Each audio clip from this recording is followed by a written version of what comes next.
Good evening, everyone, and welcome to the Yarmouth Board of Selectmen's meeting of June 8th. Before we get underway, I would like you all to join us in a Pledge of Allegiance. I pledge allegiance to the flag of the United States of America, to the republic for which it stands, one nation, under God, indivisible, with liberty and justice for all.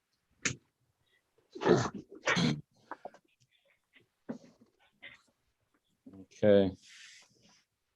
Very good. For those of you who are joining us at home, we're awaiting our newly elected selectman, Mr. Smith.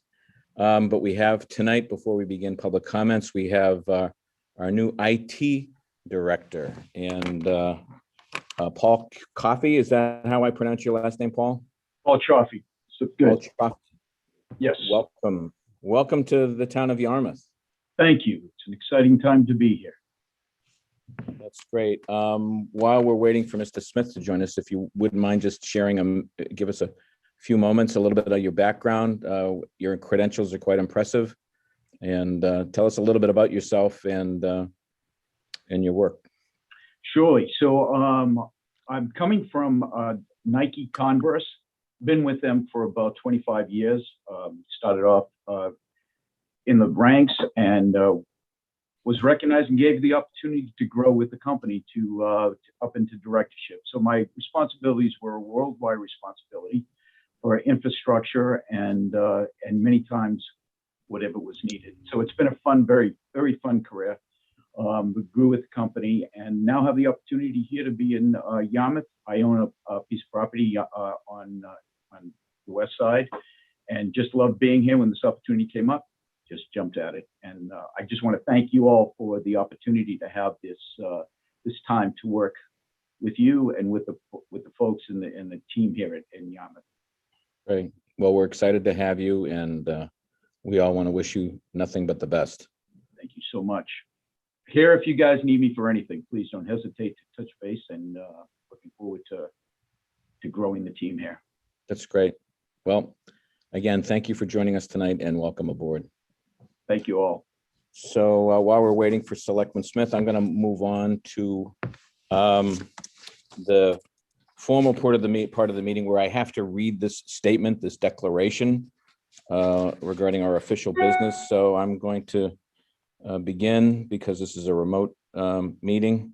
Pursuant to Governor Baker's March 12th, 2020 orders suspending certain provisions of the open meeting law, Mass General Laws, Chapter 30A, Section 18, and the Governor's March 23rd, 2020 order imposing strict limitations on the number of people that may gather in one place. This meeting of the Yarmouth Board of Selectmen is being conducted via remote participation. All votes during this meeting will need to be conducted by roll call. No in-person attendance will be permitted, but every effort will be made to ensure that the public can adequately access and participate in the meetings as provided for in the order. Public participation will be permitted by allowing members of the public to join this meeting via Zoom or via telephone, and comments can also be sent in by email to publiccomment@yarmouth.ma.us. So I will now take a roll call vote to enter into a meeting quorum. Selectman Horgan. Aye. Selectman Stone. Aye. Selectman Post. Aye. And chair votes aye as well. So we are now moving along in our official meeting. I should have read that statement at the very, very outset of our meeting. I apologize. So the next item to come up is public comment. And I'm going to be looking to Kyle for some indication if there are people here tonight that are seeking recognition under public comments. I see, is it Ms. Morris that is seeking recognition? Yes, sir. Thank you. Yes, hello. Good evening.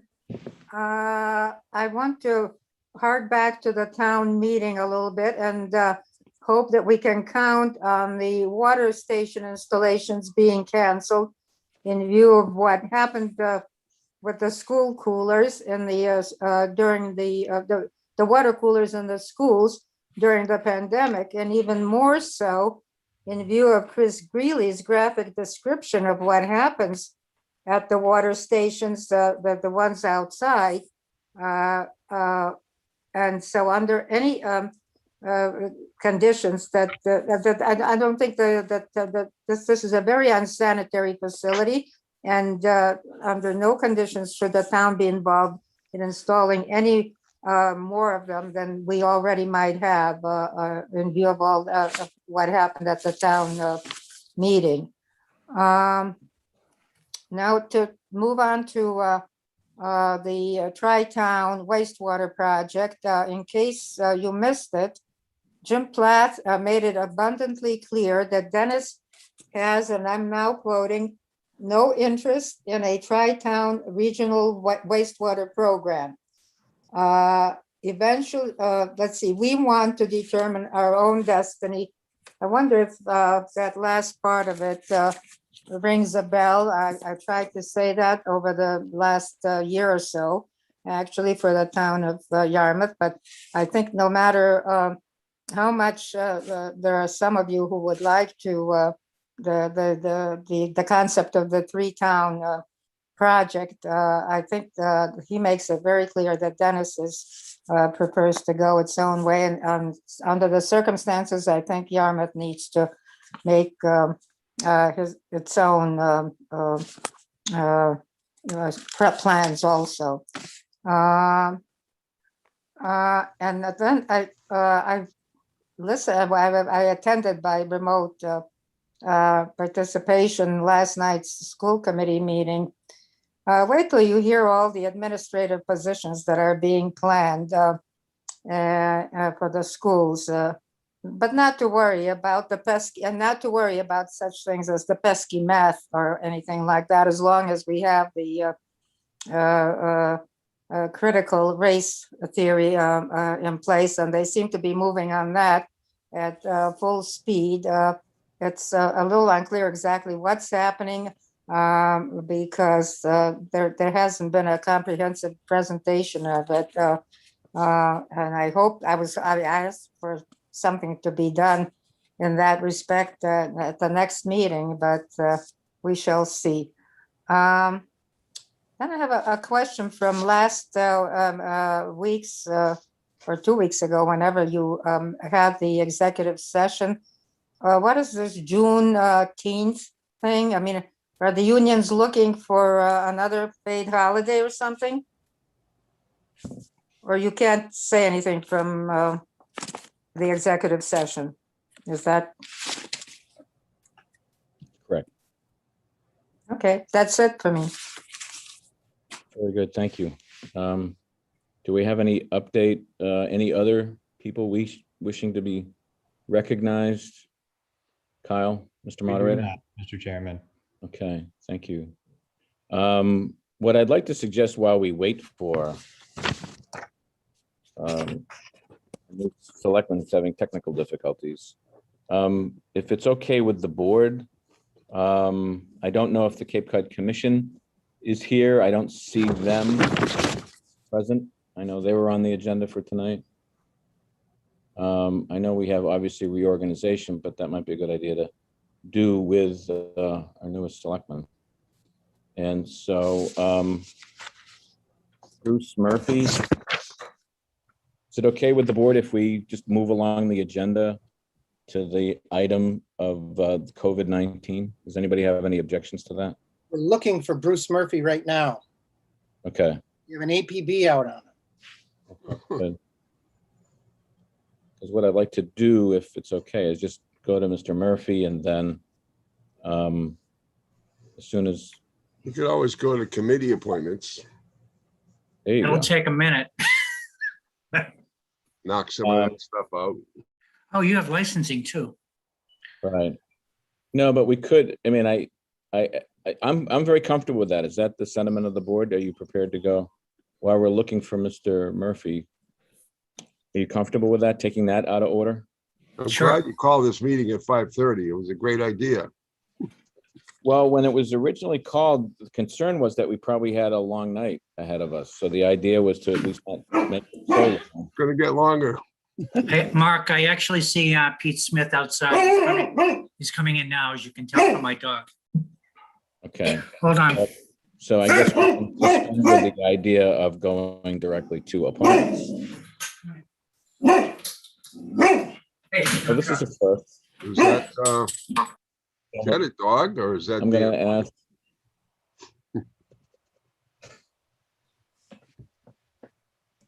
Oh, this is a first for us. Yes. I had to mute you, Selectman Horgan, for the dog, so you're muted. Okay, thank you. Okay, we're all set. We have Peter's next to me here.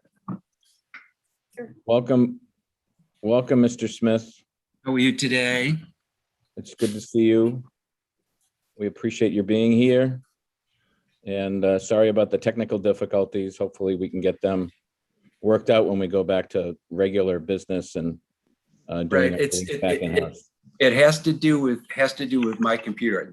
Nothing on the internet was working this afternoon. I signed in, it came on at 4:30 to make sure everything would be working, and nothing is working. So That's too bad. Right. Well, I'm sorry. What I'd like to do is resume with our meeting. We just finished up with our comments. And what I'd like to do is to get back on schedule here. So the next item of the board is the reorganization of the board. I hope Peter or you, Dan, someone has the list of assignments for the reorganization. If you could pull it up and have it handy. I will do that. Yeah, bear with me one second while I get another copy over here.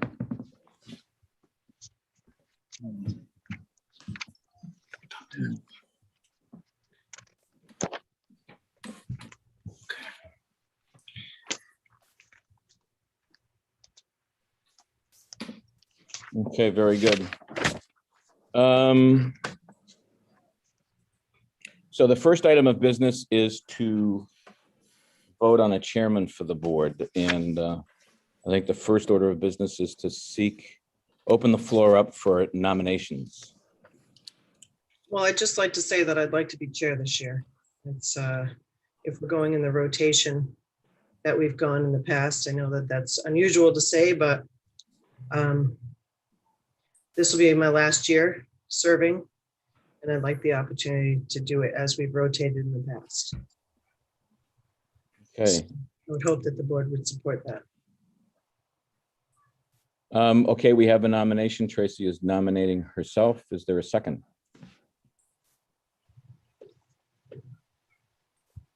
I know it's already been lined up, but I just wanted to get out front and say that.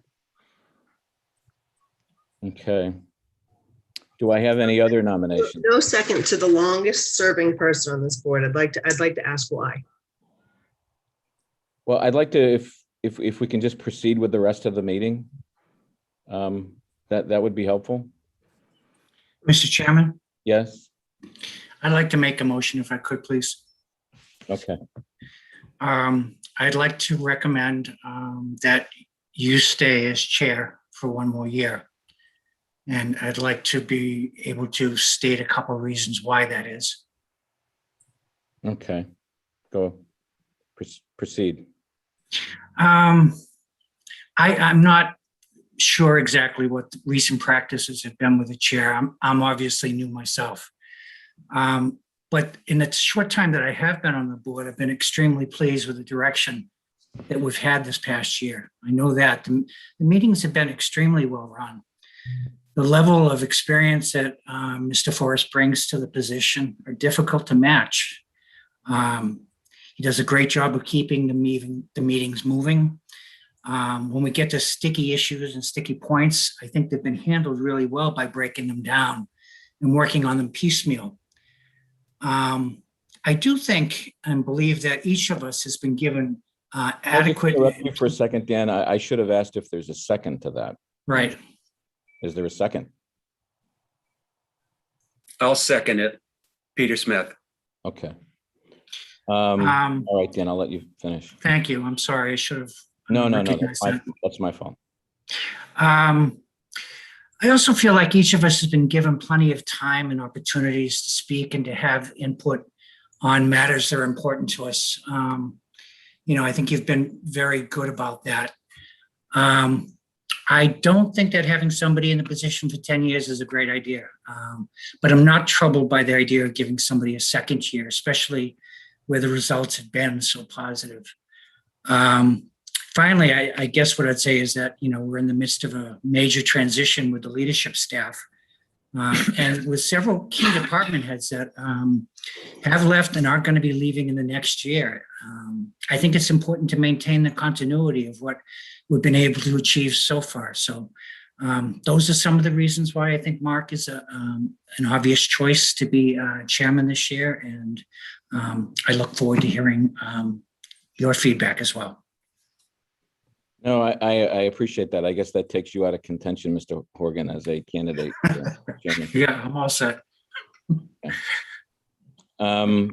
Anybody else wish to be heard on the nomination and the second? I do. Mike? After Eric was the chair for 6 years, we've been having the leadership rotate in terms of seniority. If Eric were here, it would be Eric and then Tracy and then myself. I was on the board, I believe, 6 years before I had an opportunity to be a chairman. Tracy, I don't know how long she was on before she had that opportunity. And you were on the board 3 years, and then you were a chairman, and then apparently there's a movement to have you be a chairman in years 4 and 5, and that's just in conflict with the policy that we've had over the last several years. So I don't endorse that motion. I would endorse Tracy's nomination. If she's nominating herself, I would second it. Thank you, Mike. Well, this is pretty awkward.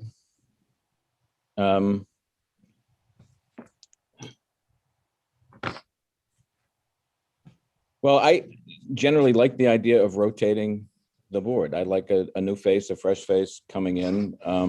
I was thinking that maybe Dan Horgan would be able to step up, but obviously that's not the case tonight. I'm happy to step in and be chairman for another year, and continue on in this capacity. So I'm certainly willing to do that. I do agree that we're going to transition, so I do believe that's important. But my intention would be after this year not to take on this position again. But in terms of a transition, Mark, I mean, I'm more than qualified and capable of handling a transition. I've been on the board 11 years. I've seen transition. I've chaired through transition. No, I understand. When I was elected to the board, I nominated you, and you served as chair back then. So I supported that, and I generally like the idea of rotation. But I'm hearing what two members are saying. They're asking me to stay on another year, and I understand where they're coming from. I also respect your position, Tracy, and I respect Mike's. Well, I'd just like to know how much discussion the three of you have had about this before this meeting. That's something I'd be interested in knowing.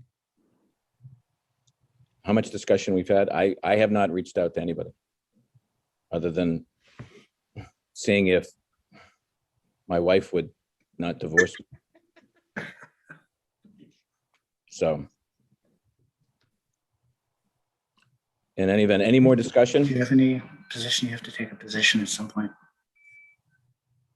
No, I understand. I just want to see if everybody's had a chance to be heard on this. I don't know. I don't want to cut anybody off.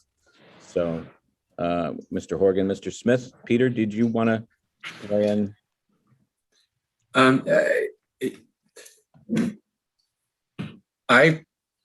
The stuff that I've read and the contacts that I've had with you have all been positive. And in direct answer to Tracy's question, no, I did not discuss this with you at all. Okay.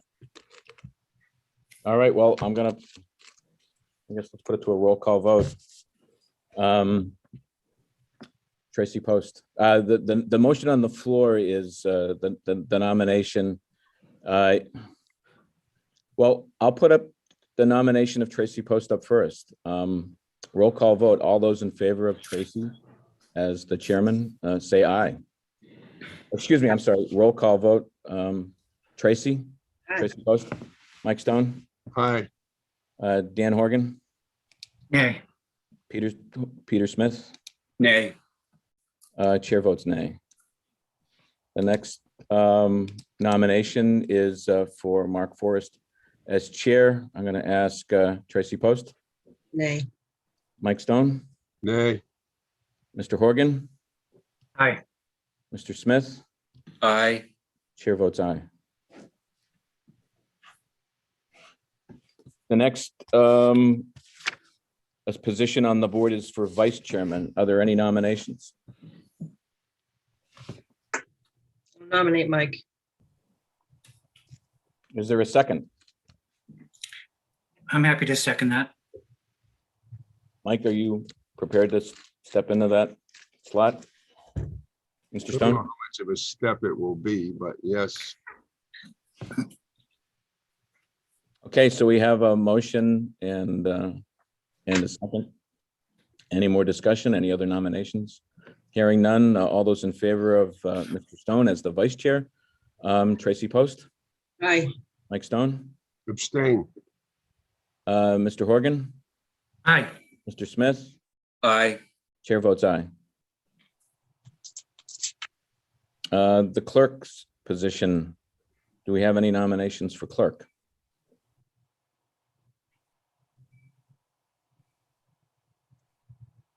What does the clerk do? It's fear. Well, Tracy, you've been the clerk. Do you have a moment to explain the nature of the job? It's just a few signatures here and there.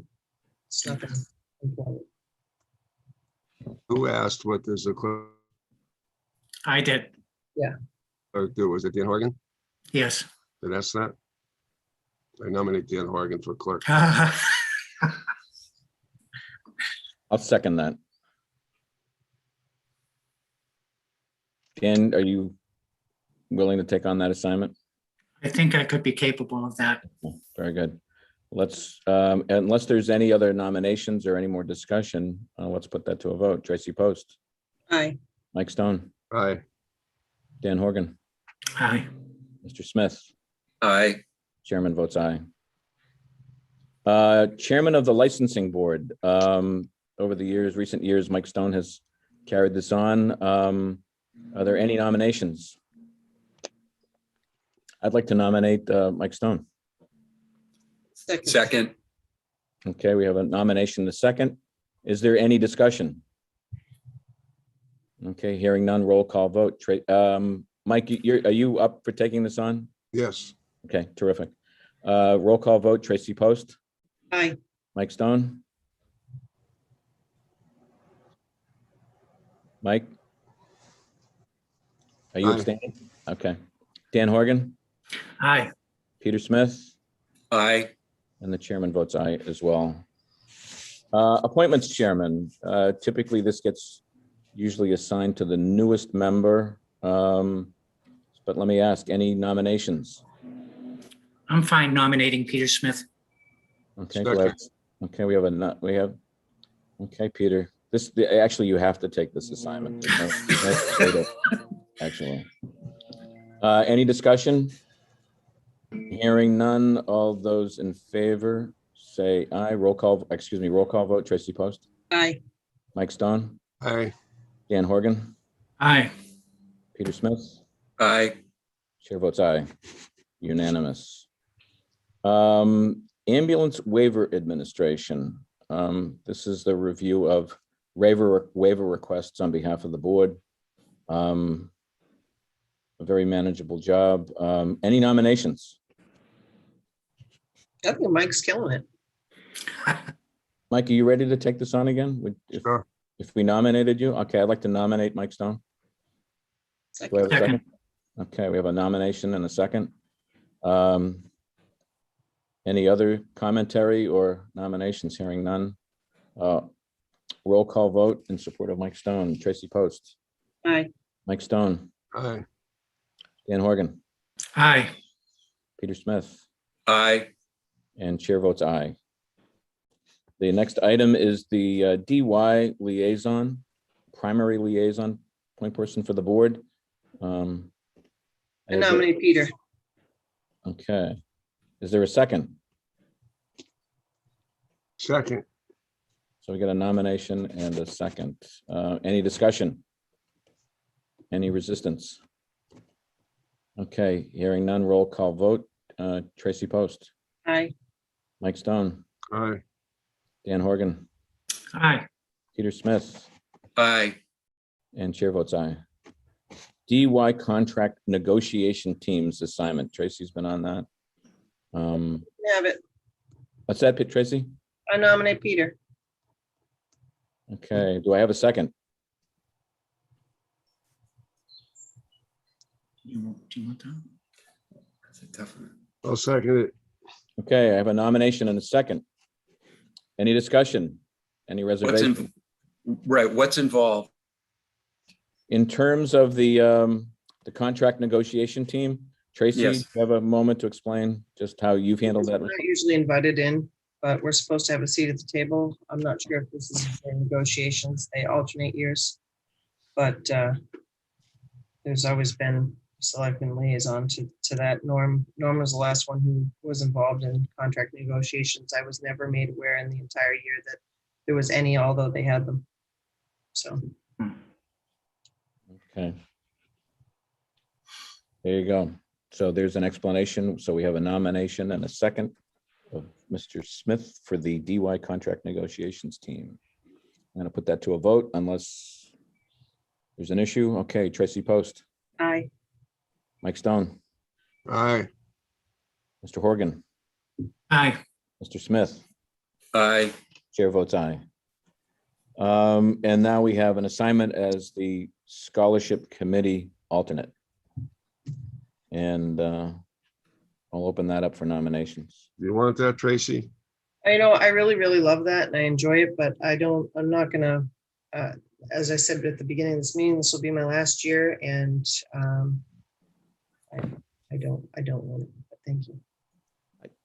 Well, I would encourage you to take it. I think you've done a great job on representing us and helping make that It's a successful. very I rewarding, nominate Tracy. it's one. And I second it. And I second it.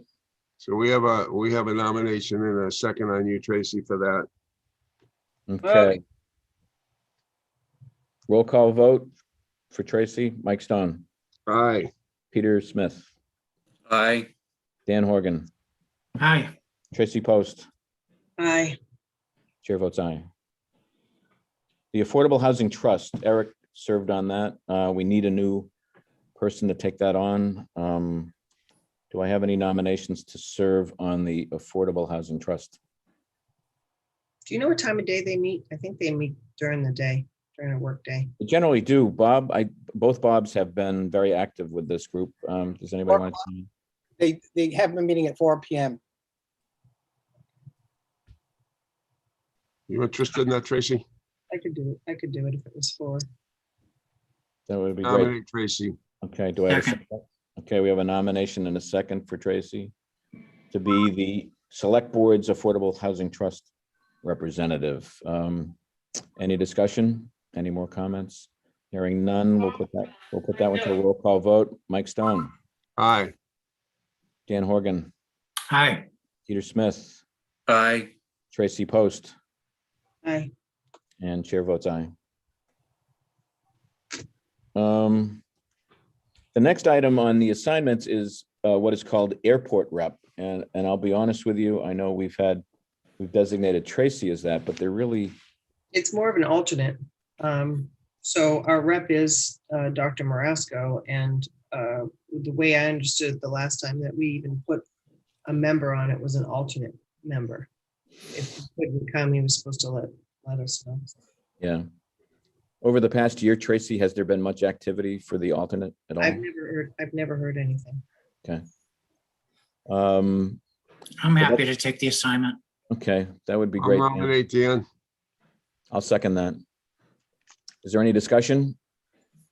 Hearing none, all those in favor, say aye. Roll call vote. Tracy Post, Aye. Mike Stone, Aye. Peter Smith, Aye. Dan Horgan, Aye. and chair votes aye.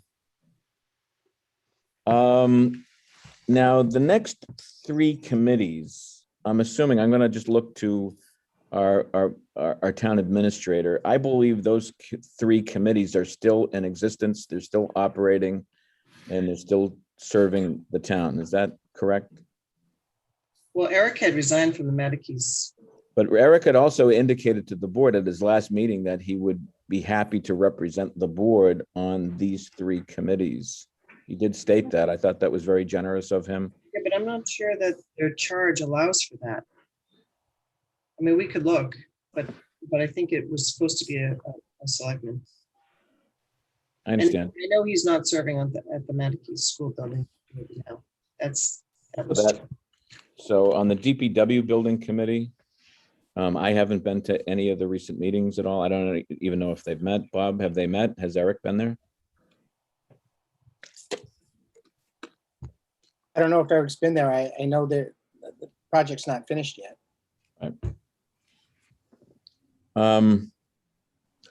Well, I'm more than willing, tell me if there's someone that has an objection to this, but I'm more than willing to, if the board is comfortable, nominate him as our representative on each of these three committees, if there is some requirement that he can't serve because he's no longer a member of the board. We could probably take a second vote, at least to identify someone who could take that on, if that restriction does exist. Like I said, Eric was very generous in indicating the board his interest and willingness to serve on those three assignments. So He resigned a long time ago from the Matikes. That's what I'm telling you. He's not a member now. And that's incorrect. all right. Well, I'm sorry. Is He has that not been attending the meetings. Okay. Then duly noted. So on the My middle, biggest concern is the time of the meetings. I'd be willing to do them, but my sense is that they probably meet during the day. I think the middle school committee meets usually at the end of the day. If there's somebody that has any better information on our team here, please chime in. Yeah, Matikes is like 4 or 4:30. 4:30. And the Cape Cod Tech Building Committee, do we have any information on that? I don't know when they meet. Okay. And what about the DPW committee, the times of those meetings? Yeah, I don't know what time they meet. DPW is 4:30. 4:30, so they meet late in the day. So. I could probably manage that. So Tracy, I just want to make sure I understand what you're saying, is that you're saying Eric had no interest in the middle school committee at all, continuing on that? He has not been on that. We've appointed somebody else in his place some time back. This just wasn't updated. He has not gone for Okay. quite some time. It's my understanding. So what I'd You're like to do, if that's acceptable to the board, is maybe just, we'll defer on the middle school committee until later. We'll take that up until we get some more information as to who the other individual was. I have no idea who that was. And then let's take the ones that we at least know we can deal with, the DPW Building Committee and the Cape Cod Tech Building Committee. These are projects that are pretty much in the home stretch. So I'd like to recommend that we nominate one person for both assignments. And if that's, unless there's a feeling that board members would rather have a separate individual for each. Tracy, is this something you'd be interested in? No. Is there anybody else interested in representing the board on the DPW Building Committee and on the Cape Cod Tech Building Committee? Like I said, They meet during the day. I'm unable to do that due to work. I'm sorry, I Tracy. think that And I'm on pretty those sure they two meet during the committees, day. I would think that we would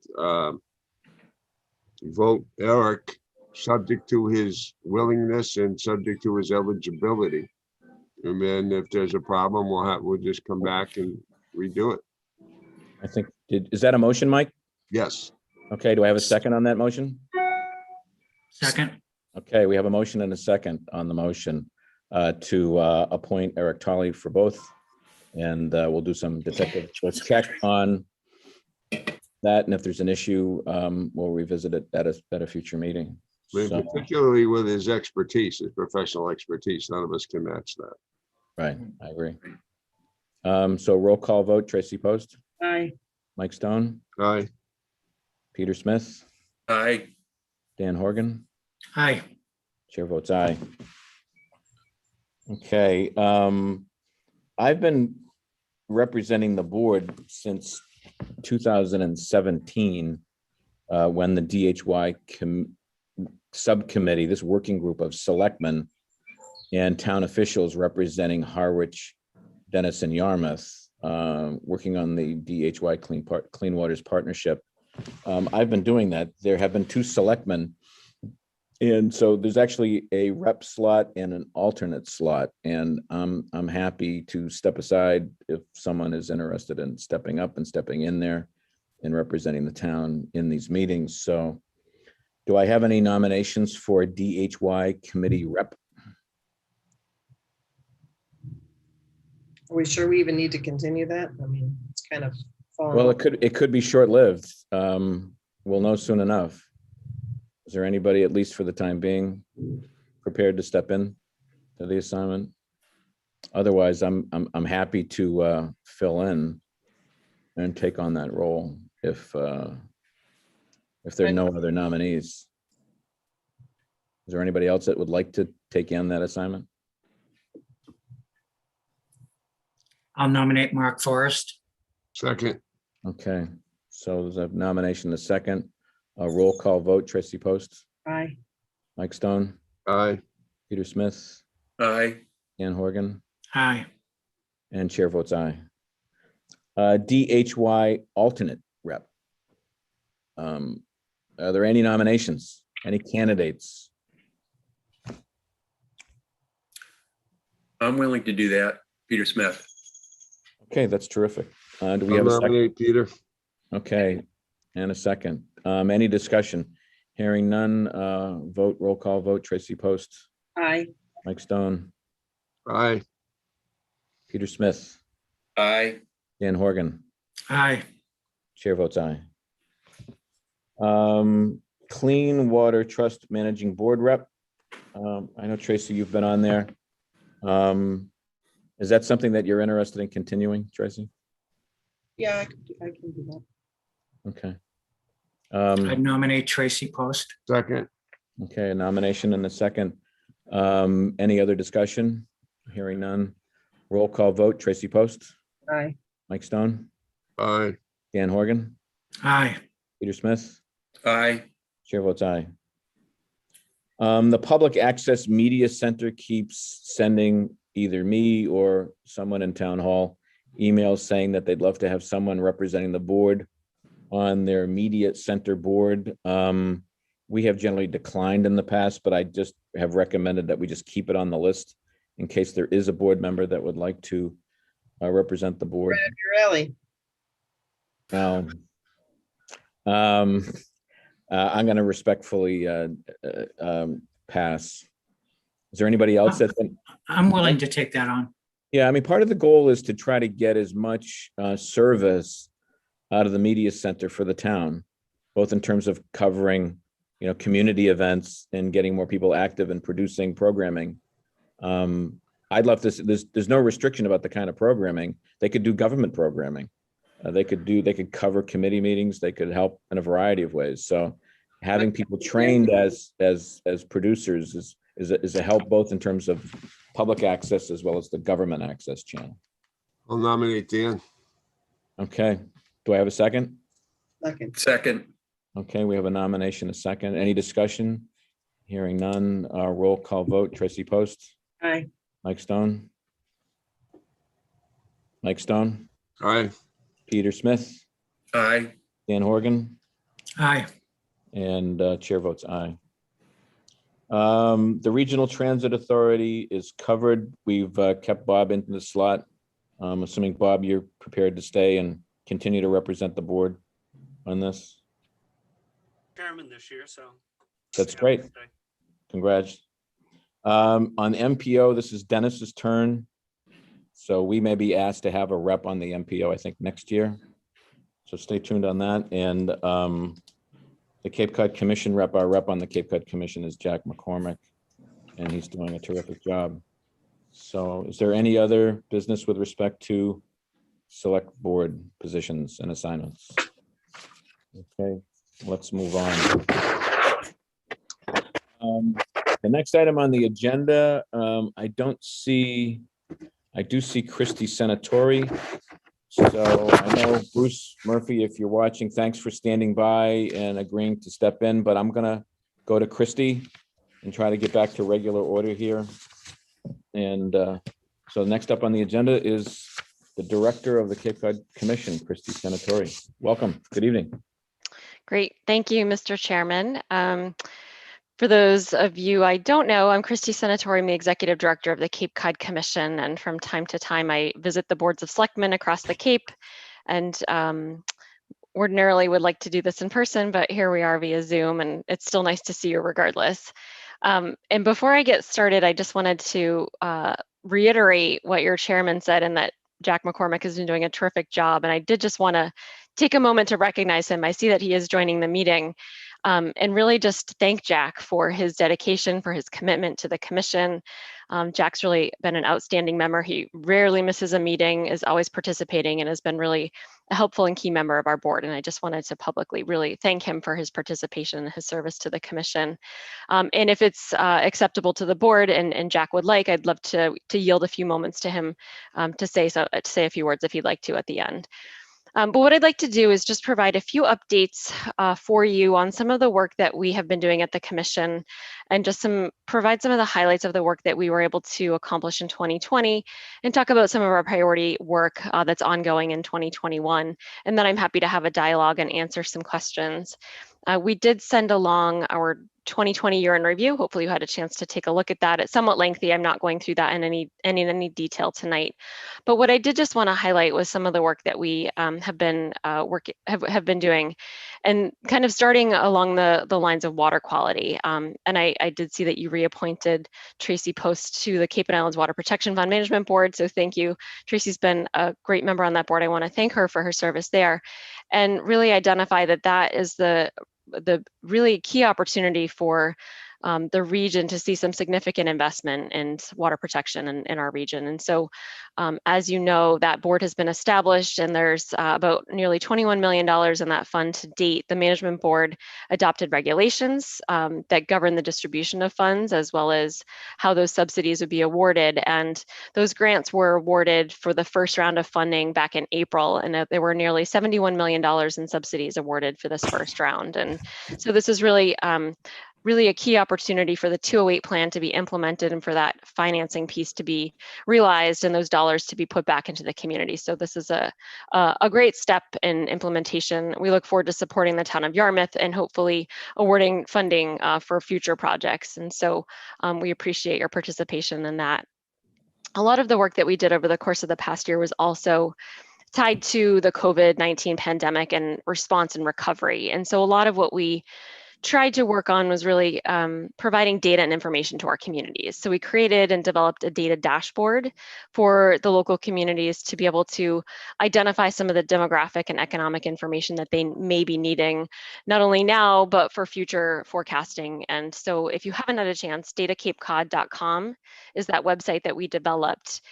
We're continuing to track unemployment data, track a lot of the statistics that would go along with supporting a revitalization and resilience of our economy. A lot of the traffic data is actually probably the most highly visited, because it's interesting to see those bridge crossing numbers. But we'll be continuing to update this data and information website, likely become the new hub for our Stats Cape Cod. And a lot of the information that we developed through the course of our business impact surveys, where we partnered with the Chamber of Commerce to survey over 400 local businesses 3 times during the pandemic, is also found on this data website. So if you have a free few moments, certainly would welcome any questions about that data and information set as well. And then we also spent a significant amount of time working on the first ever climate action plan for Cape Cod. And so we issued that plan in draft just a few weeks ago. We had a significant public comment period. That public comment period is closed. We're gathering those comments now, and we'll be bringing that before the full commission for their review and approval, and hopefully a July timeframe.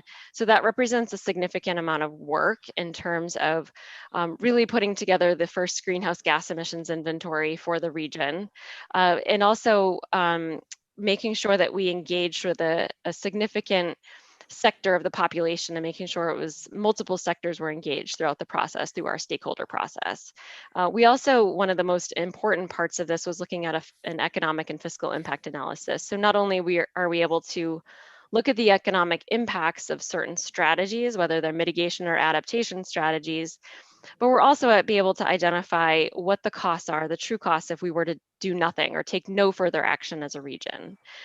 So the plan also has a series of recommendations and strategies and actions that can be implemented at a variety of levels of government. So what can be recommended at the regional level, the local level, down to the community and individual level. So we look forward to putting this plan into action and really seeing implementation of this plan over the next several months or so, and potentially even longer than that. And so kind of switching gears a little bit towards some of our priorities for the current year, we are, in terms of kind of tracking some of the longer term impacts from the COVID-19 pandemic, we are seeing and hearing, and as I'm sure you all are as well, anecdotal evidence that there are more people in the region, but we don't have a good sense of how to quantify that. And so we've been collecting a lot of different data sets, electricity use data, water use data, a variety of different types of data and information sources that we can analyze to determine how many additional people are here. And we've also noticed that certainly our real estate transactions have significantly increased. And we noticed certainly that there's a number of new homes purchased in the course of the past 15 months. So we have partnered with the UMass Donahue Institute as well as the UMass Lowell Center for Public Opinion, and we're issuing a survey to new homeowners where we can get a better understanding of those who purchased a property in the last 15 months of their longer term and shorter term uses of that property, so that we can understand what those impacts are going to be on our economy, and really for longer and shorter term planning, what does that look like? So that's one opportunity for us to really get a better sense of what those population and demographic shifts might look like. And then we'll also be conducting a second homeowner survey in the fall timeframe. So once this other survey is completed, the second homeowner survey is something that we do from time to time, and we've done 2 others previously. So we'll be able to really get a better sense of the second homeowners in our region, which we know about 35% of our housing stock is second homes, what their longer term and also shorter term interests are in their property, and if any of that has changed based on the COVID-19 pandemic. Obviously, as the regional planning agency for the region, we want to make sure that we're planning for the appropriate, not only housing strategy, but the appropriate infrastructure planning as well, and taking a look at what the potential uses of these properties going into the future is important for that type of planning. So those are some of the ways that we'll be tackling and continuing to plan for what's been a shift, and trying to understand if this is a COVID-19 blip or if this is something that's more longer term, so that we can learn to adapt to that. And so one of the other priority projects that we're currently underway and look forward to initiating as in a larger context is looking at our freshwater. So it's kind of tying it back to water quality. I started with our marine water quality, looking at implementation of 208 and funding there, but we really know that there's a significant number of freshwater ponds on the Cape, nearly 1,000 of them. And there's significant impacts to the water quality in those ponds. And so we need to get a better sense of what that looks like and what the strategies are to make sure that we're addressing that pond water quality. So one thing that's already underway is an update to our freshwater ponds and lakes atlas. And so this is something that we should be wrapping up within the next several months, but will really give us that baseline of information. So the Ponds and Lakes Atlas is somewhat outdated, so we felt it was necessary to update this this significant data set so that we can now have a baseline to move forward, and we can really measure how we're doing as a region in addressing our water quality in our lakes and ponds here in the region. So this will likely and hopefully be accompanied by a larger ponds initiative, which will hopefully work with a significant group of stakeholders. We'll have a series of strategies that can be implemented to address pond water quality. And so that's something that will likely be a follow-up to this Ponds and Lakes Atlas update. And then lastly, kind of rounding out some of our priorities, we anticipate and are planning at the moment for a One Cape conference. And so this is something that we hold annually. I know many of you have attended in the past, and we typically hold a session dedicated to selectmen and councilors. We anticipate doing that again this year. Our tentative dates for that are August 23rd and 24th, and certainly we'll be back to you with more detailed information once we have an agenda established and further information about that.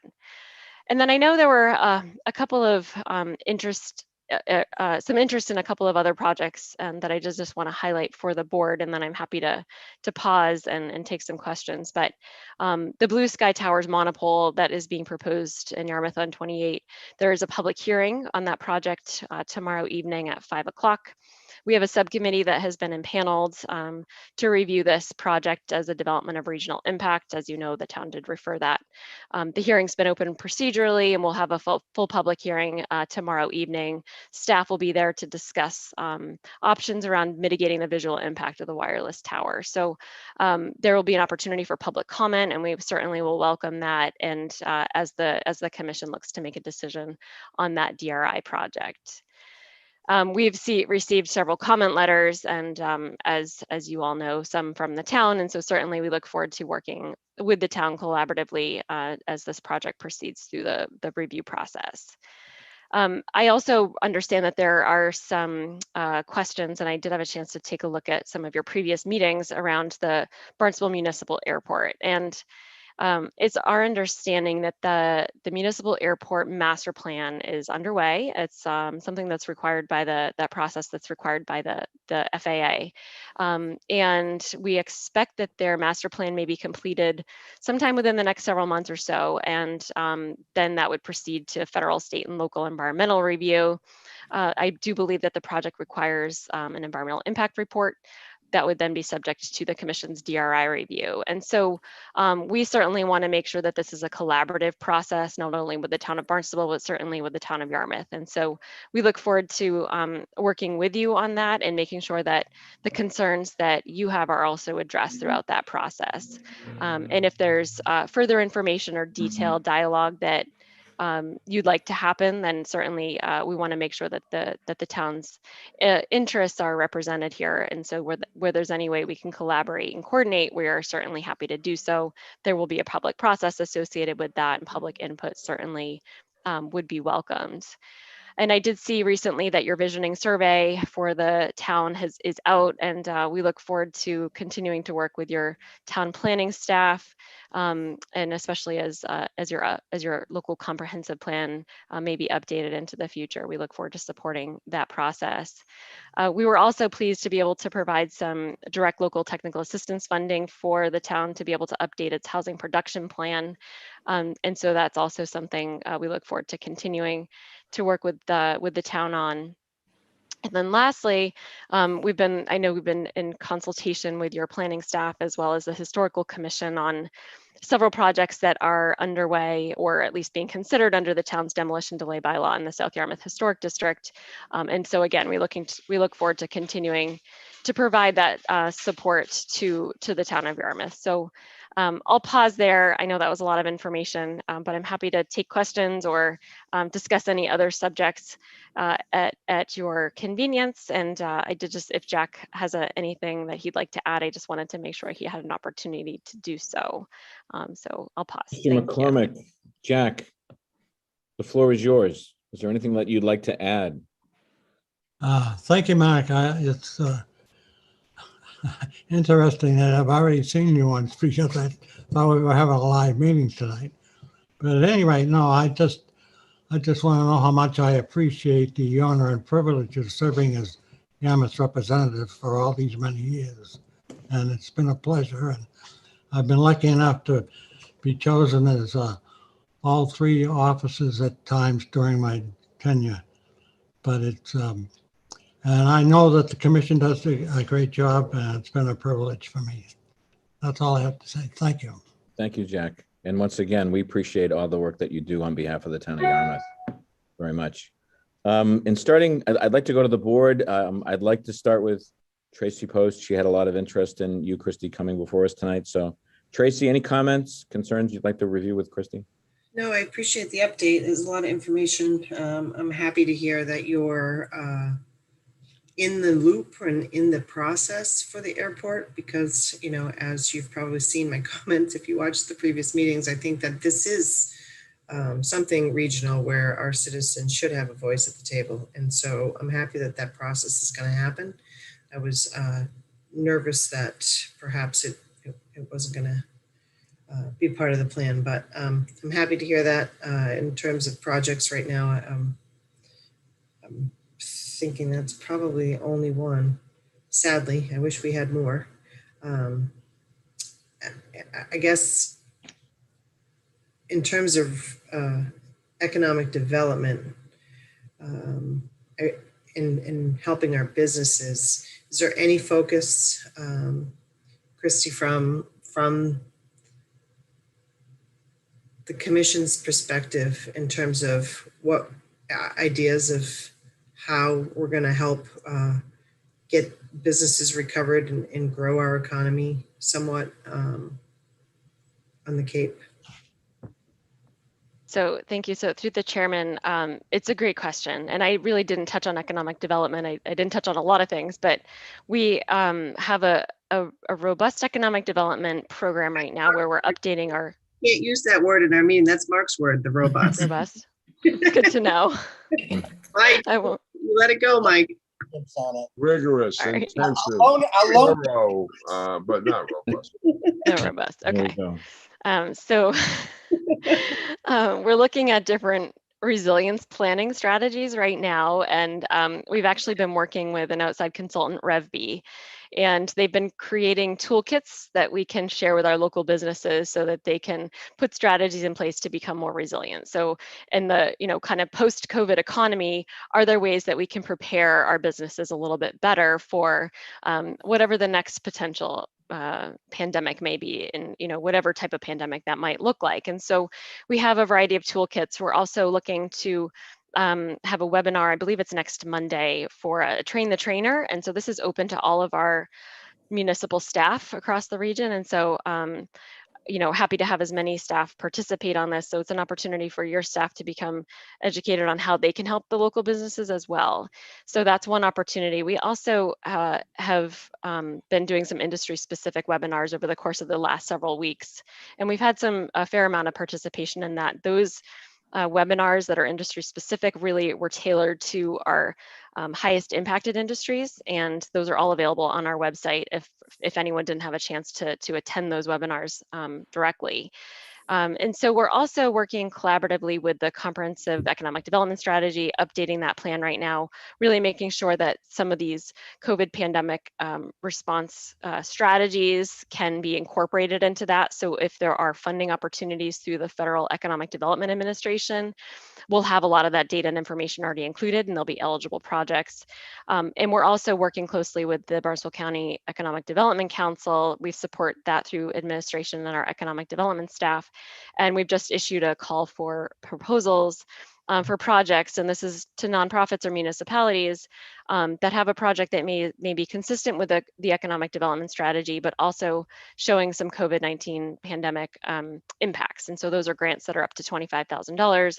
Those are a recommendation that would come through the EDC and would have to be approved through the Bonsable County Commissioners. And of course, you know, your chairman can probably elaborate on any of those details. But certainly these are some opportunities where we would like to make sure that we're incorporating more of the economic development strategy for the region in terms of reaching some of our local businesses and communities. So the COVID funds are not trickled down to economic development through the commission. They stay at the county. The county's dispersing them. Well, I'll let the chairman respond to that, but I think that there's a strategy involved that would likely fund a variety of different projects. And I think that information is probably forthcoming. It is, the county's working on a policy and a plan. It largely in line with what the statute requires, and the focal points or the focal areas for investment of the county's ARPA funds are in the area of broadband, water, and sewer. And there's some fairly interesting requirements which we can bring up and talk about at another meeting, but those are the sort of the key areas of investment for those funds. So, and Yarmouth will be receiving its own allocation, and that's something that we as a board need to bring up and discuss in the near future in terms of what the town's plan is for its own ARPA funds as well. So, Okay, so none of them rest within the commission. no, Okay. no. Not directly. Other than the Blue Sky project, are there any other projects on the horizon for our community that you're aware of? That is the only one that's been officially filed. I don't know of any off the top of my head, but I can certainly check in with our regulatory staff to see if there have been any other kind of informal pre-application meetings and be happy to connect with you. That would be great. Before I move on to other board members, Christy, could you just give the viewers a brief explanation for those who might not know on this tower, what this tower project entails? I've heard different numbers in terms of how tall this tower is, how big it is. And I know there's some concern about visual impacts. Can you just tell us briefly, very briefly, what we're dealing with? So the proposal that's before the commission right now is a monopole style cell tower, and it's on a leased portion of a property that currently contains a chapel, church building, and a parking area. So we received that mandatory development of regional impact referral back in March. We've opened that hearing period procedurally. We'll hold that hearing tomorrow evening where you'll be able to hear a lot more detail around what's being proposed and what some of the visual impacts are and how potential mitigation of those visual impacts is being proposed. So whether that's landscape screening on a portion of the monopole and other mitigation strategies, but that's something that will be fully explained at the hearing tomorrow evening, which is a Zoom hearing, and anyone is welcome to attend and provide any kind of public testimony. Thank you, Christy. Bob, can you make sure that we get something on our website to let people know how they can participate in this hearing? It's a fairly large cell phone tower, and I just don't think there's enough awareness in the community as to what exactly is going on. I know the boards have been apprised of it, but I think the public has been pretty much left in the dark, unfortunately. Yes, we can do that. That would be great. Thank you, Christy. I'd like to go to Mike Stone. We're finished. Oh, I'm sorry, go ahead. One more question. So one of the big undertakings that we're getting ready to tackle, and it's going to be very expensive, is the coastal infrastructure plan. So I'm just wondering how you can help with that, and if you are familiar with funding or grants that are available for that planning, or if our staff has asked for any assistance in that. I'm just wondering, please. Sure. So another great question, and looking at the coastal infrastructure planning is important for all of our communities. I'm glad Yarmouth is taking the lead. We would be happy to assist, and we'd be happy to coordinate with your staff. And there's likely some funding opportunities, whether it's through, if this was highlighted as something as part of your municipal vulnerability preparedness programming, that could be an opportunity for funding. There may be other opportunities too that we'd be happy to explore with Yarmouth staff. And showing some consistency too with the regional plan, not only with our coastal resiliency planning, but also with our climate plan too, I think might be important. So I think there's some coordination here that we'd be happy to work with your staff on. Great. Thank you, Christy. Thank you, Mark. Selectman Stone, any comments, questions, concerns? Thank you. First of all, thank you very much for the update. We appreciate having you here tonight. You had mentioned that there's anecdotal evidence of an increased population, and I think you're right on that. I can't quantify it any more than you can at this point. But I have talked to a number of people who are selling homes in the greater Boston area. They're buying homes here. They're going to be working virtually from here and just going up very sparingly to the home base. I think employers have had an opportunity to evaluate the efficiency of people working away at home. And I think surprisingly, a lot of those reports have shown that there's no loss in productivity. And in some instances, there's an increase because of the commuting time people can be working. But in terms of surveys to people who have purchased homes in the last year or so in second home surveys, other than wastewater, what do you expect that kind of data to impact on in terms of the concerns of the commission? So there's a variety of questions that we'll be asking the new homeowners and also the second homeowners. For the new homeowners, it's an understanding of how often they intend to be at their home and how often they intend to use the services within the communities. I think that will help not only for the commission in terms of regional planning, but also the local communities in terms of how often they may be visiting libraries and community centers and a variety of other resources. But it's also interesting for us to get a better sense of how often they may be visiting restaurants. And so things that may be also helpful for stimulating our economy, but just getting a better sense for future planning efforts. The infrastructure piece, though, will be important for us to be able to determine, is this going to have an impact or a need for increased wastewater infrastructure? Will this have an impact on our transportation networks? So getting a better sense of future planning through this data information, I think, is really where we're trying to capture some more data. The second homeowner survey that we'll capture in the fall, we'll have a chance to ask some consistent questions. So based on the previous two surveys that we've had over the course of the last 10 or 12 years, some consistency here. Is there a change now in the way people are using their second homes? And I think that time will tell. And we didn't want to do these surveys during the middle of the pandemic, and so it made sense to do this now when there's been more history here and people have made some more longer term decisions about where they intend to enroll their children in school in the fall. And so that's really where we're trying to get some more information so we can get some better information to help with some of that shorter and longer term planning. You had mentioned fresh water. Everybody talks about the saltwater embayments and rivers and so forth. We're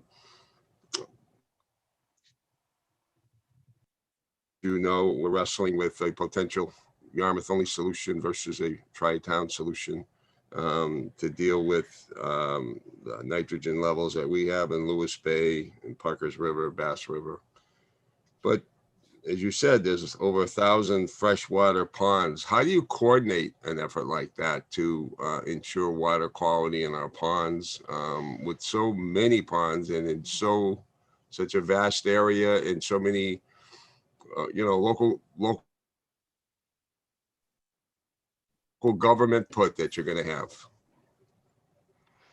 So I think this is going to be a fairly significant effort and similar to the effort around our 208 water quality plan for looking at nitrogen impaired waters and our marine estuaries and embayments.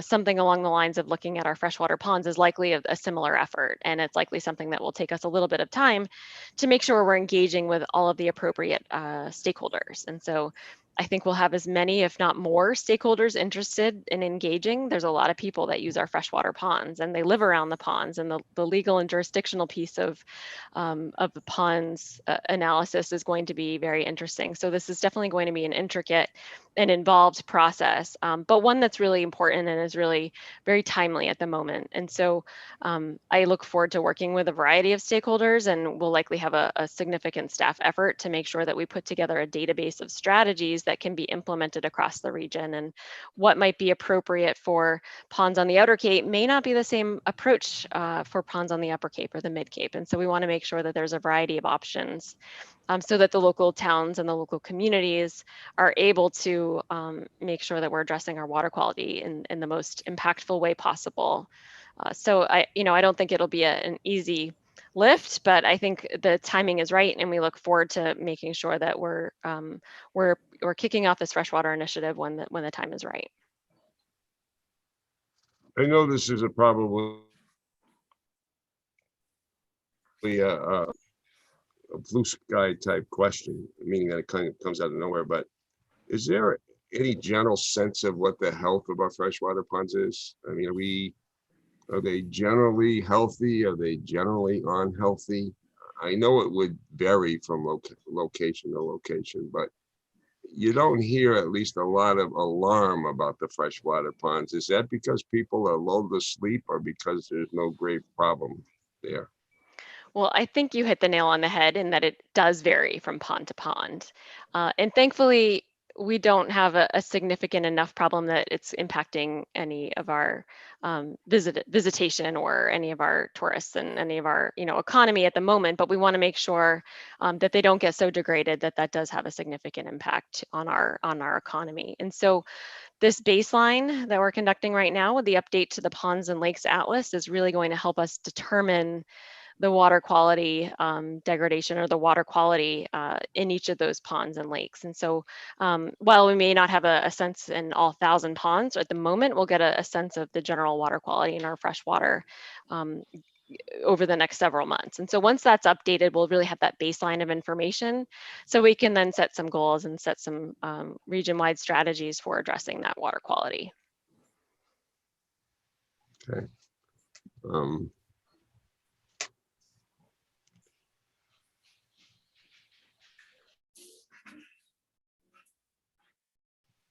Of the airport and what help you may be able to provide with the DRI review, these environmental issues that have to be addressed. What technical experience can you bring to bear? I understand that these reviews are have to be met at a professional level, that the agencies are not so much concerned with generalized neighborhood concerns, but there has to be some very a high degree of expertise in these evaluations. Can you comment on that, please? Sure. So in terms of the environmental review and in terms of this going through a process through MIPA, there will likely be a variety of agencies weighing in on some of the potential developments out there, and certainly the commission would weigh in, and where we'd look at potential impacts is in consistency with our regional policy plan, which has a variety of issue areas that we would look to make sure there was consistency with, and several goals and objectives within that, and then technical guidance documents. So there would be a review process that not only considered all of those technical components, but when it became a DRI or reviewed through the commission, there's opportunity for a lot of public testimony, and there's the benefits of that proposal and that project must outweigh the detriments of that. And so that's something that would be considered at the commission level as well. So it would likely be a lengthy public process. Okay, thank you very much. Okay.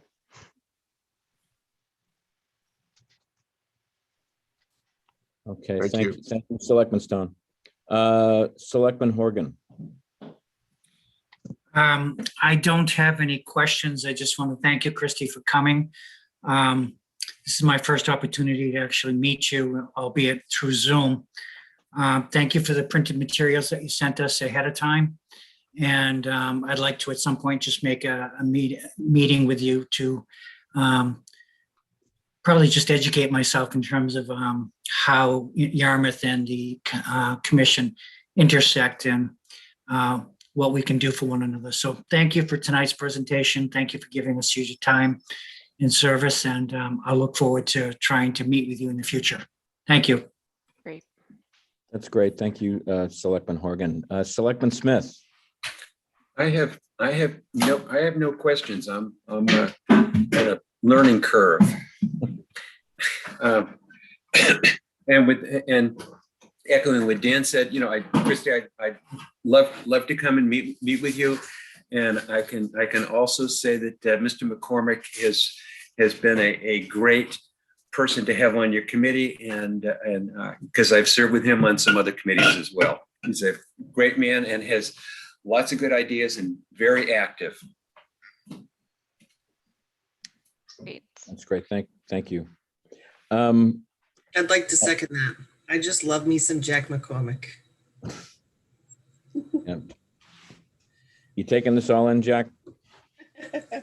Good, you should. Christie, just a couple of things that I'd like to raise. First of all, thanks for making a plug for the hearing tomorrow on this cell tower. I think people will be very interested in at least getting a sense of what this thing might look like as proposed, and how it might affect that portion of the community. The other item that I wanted to mention is that I do think, in thinking of Yarmouth impacts, the 208 pond initiative that you're working on rolling out, I think is going to be a huge benefit for the people of Yarmouth. There's so much interest and enjoyment with our freshwater ponds, not just our beaches, but our ponds are incredible assets. And this initiative, I think, is going to be welcome. As you roll this out and as people learn more about it, I think it'll be of huge interest to the people in the town of Yarmouth. So we very much want to be partners with you and working to sort of draw attention and awareness and interest in it. So keep our board in mind as you work on this in the future, and what we can do to help create awareness and to get people involved in this whole initiative. So keep that in mind. The final thing is I'm going to ask you a small favor, and that is you had mentioned in a very helpful and thoughtful way, you sort of laid out the airport improvement process, some of the significant steps that are going to need to be undertaken. And I'm wondering if it might be possible for you and the staff to sort of lay out for our board and our department heads, particularly those that would have an interest in what's going on, a timeline, sort of the key steps, the key milestones, even if it's estimated.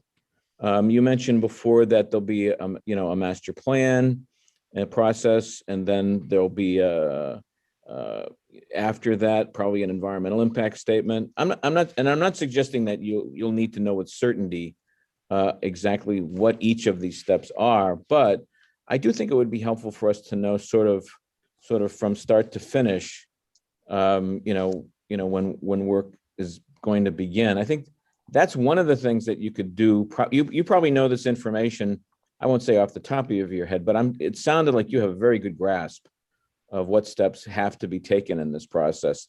And even if we had a list of those steps with a rough approximate timeline, that in itself could be very, very helpful and give some real context and a better understanding of what's going on. All we're hearing about is a master plan. We get very little information about what the steps are, or what things will have to happen after that, following the work on the master plan, or what additional scrutiny is going to be applied to it and by whom. So if you could help lay out a timeline and a list of things that would be done, I know that for this board member, that I would find that a tremendous help in helping us get our arms around this whole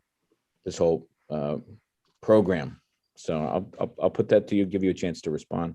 Sure. And so I think, we'd be happy to help weigh in on the process. I think obviously the airport manager, Katie Service, would probably be the best person there to walk through the entire process, but I'm happy to coordinate with her and try to come up with that outline of that process. Yeah.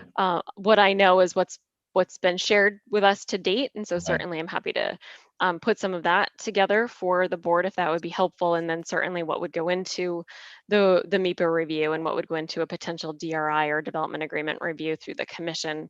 Those are things that I would certainly be able to speak to. So I'm happy to kind of coordinate either with you or through your town staff, whatever would be the easiest approach there. The airport also has many consultants that could probably also aid in that discussion. That would be great. I would ask that you coordinate that with our town administrator, Sure. Mr. Wittenauer, because he's sort of looking at how we can, how the office can respond to some of the needs in terms of technical information and support as we look at this and evaluate this. So that would be helpful there. We have, just for people that are watching, we have reached out to the airport. We're trying to arrange a meeting date and time. Our town administrator has been working on that. We don't have anything nailed down yet, but that's in the works. Well, But go ahead. it's confirmed for June 29. And that's a perfect week for them because the consultants are in town. So Ms. Service, along with representatives of their board and their consultant, will be making an update to the board on June 29. Okay, that would be great. So my recommendation, if it's possible, maybe even some consultation with Katie. I'd like to make sure that the board and the public and the people of Yarmouth have a pretty good handle on sort of, like I said, the timeline, the time frame, what things are happening and when, just in terms of the milestones of the overall program. I think that would be helpful. So I'm going to give one last call for comments for Christy. It's not often that we get a chance to have her come before us and bless us with her presence. And does anybody have any final comments? Well, on behalf of the board, Christy, thank you so much for all that you do for us and for coming tonight and updating us on all the hard work that's going on behalf of the Cape and our community. Thank you. Thank you very much. I appreciate it. Okay. Take care. The next item on the agenda is an update on COVID-19 for the town of Yarmouth. And now we can bring into the meeting Mr. Bruce Murphy.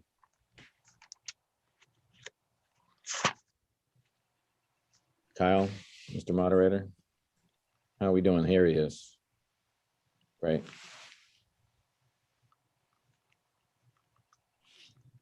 Bruce, are you mic'd up? Are you muted? We can't hear you.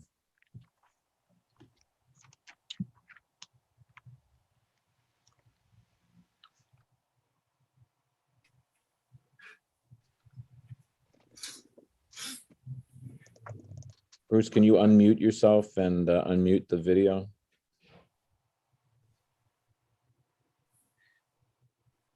We have a very interesting chart here.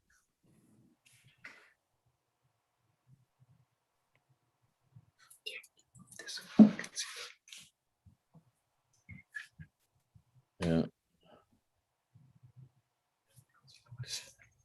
Yeah, what I'm seeing is that he's trying to connect right now. Here he is. He's getting there. It still shows that he's having difficulty connecting. He's trying, but Bruce, can you hear us?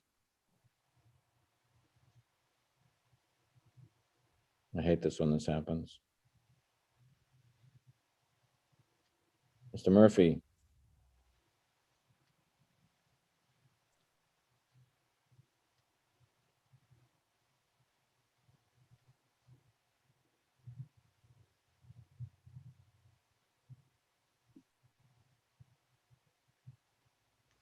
It shows him as a panelist, but it doesn't show any audio or video. So we're having technical difficulties here with Mr. Murphy. So I see Assistant Town Administrator Lawton probably going to intervene in some way to see if there's a way to rectify this problem. Oh, he is. Okay. What we may do, everyone. I can't get on. You can't get on. Won't let me in. I can do it live. Well, you know what I'm going to do is, why don't you come on over here? This will be a little unorthodox, but I'm going to ask you, Mr. Murphy, can you control your slides at all? I think Kyle's. Kyle, do you have the slides there? Okay, why don't you bring them up? I'm going to turn my setup over to the As long as this is live. to the health agent. I can just speak right. No, there. don't speak into that. Speak into my computer. There you go. Okay. I guess I'm live right now. Okay. I was not able to get on through the desk. I'm not sure why that wasn't working. I was on 2 Zoom meetings today, so we'll have to check that tomorrow. But starting with that, thank you, Selectmen, to have me back again for the weekly update. We do see the chart before us based on last week, June 1st, that shows the last time we were down to 1 positive case was May 24th, and before that it was October 21st. So we went 7 months before we were down to 1 case. As we can see, that was at in the fall, and then we started back in into May, April. As we can see from earlier in the last year, that before the summer, we were very low. So very good news that have been on the right direction the last several weeks. If we go to the next slide. Great. Where we sit as of last Friday, we only had 2 active cases. As we saw from the previous slide before us, at one time we had 180 active cases within the town. We are now down to just 2, and that was last Friday. And based on that, our town positivity rate had dropped down to 0.66, which is the very low Cape-wide. So if we take a look at how we've been going over the last this month of May, you can see that we had from May 16th, starting on the 17th, we went 7 days without a positive case at all. And then we started back up again on the 29th and went 6 days. So you can see the number of cases have gone way down that we track daily. So if we go to the next slide, Kyle, we'll see where we picked it up in June, where we went 6 days that ended on June 30th, had 1. Then no cases came in on Saturday, Sunday, or yesterday. And so far, there's no cases, but I believe we're working on 2 cases today because we've had a conversation with the school nurse a couple times today. Okay, so as we move along, how does that break down? I show this each week, how that breaks down by age group, getting vaccinated now. And we look down at the very total at the bottom that we have out of our population of approximately 24,000, the number of individuals with at least 1 dose is 16,652, which is a increase of 266 people since last week. So we did go up a little bit positive number of people getting vaccinated, up to 69% townwide. How does that Yarmouth go? Look with the next slide to other towns on the Cape. The Cape's doing very well population-wise, with people getting at least 1 dose. Again, if we look at Yarmouth down the bottom, of our 16,652, which is 69% of our population has at least 1 dose of vaccine. It's kind of going with what the other towns that we see. Obviously, we're a larger town. We're getting more out into the community, which is a big plus. I think you see Falmouth, which is the next largest town, at 73%. We're pretty close to that. But Falmouth also has, as we're aware of, the Falmouth County Fairgrounds, where they operate a site, vaccination site. So they're able to get it out more to the public in that area. And same in Bonsable. We're pretty close to Bonsable at 73%. And they've been operating at the community college. And even though both sites have been open to the public, it does make it a little bit more advantageous to the residents. So I think overall, the town is doing very good on its vaccinations, and the Cape is also doing very good Cape-wide. We take it from there, and our next breakdown is we're looking at the number of doses per week per age category. And we can see the younger age category of the 12 through 15 that the state is now breaking out. Last week, we had 46 people. So we are getting a wide range of people are still getting vaccination. You can see the age group of between 30 and 49. We had 90 people get at least the first shot. And that's a great age group that we've been trying to educate to get the shot along with everybody. So I think if we go down to the bottom, that you'll see that last week we had, earlier, as I noted, 266 people last week get at least the first dose.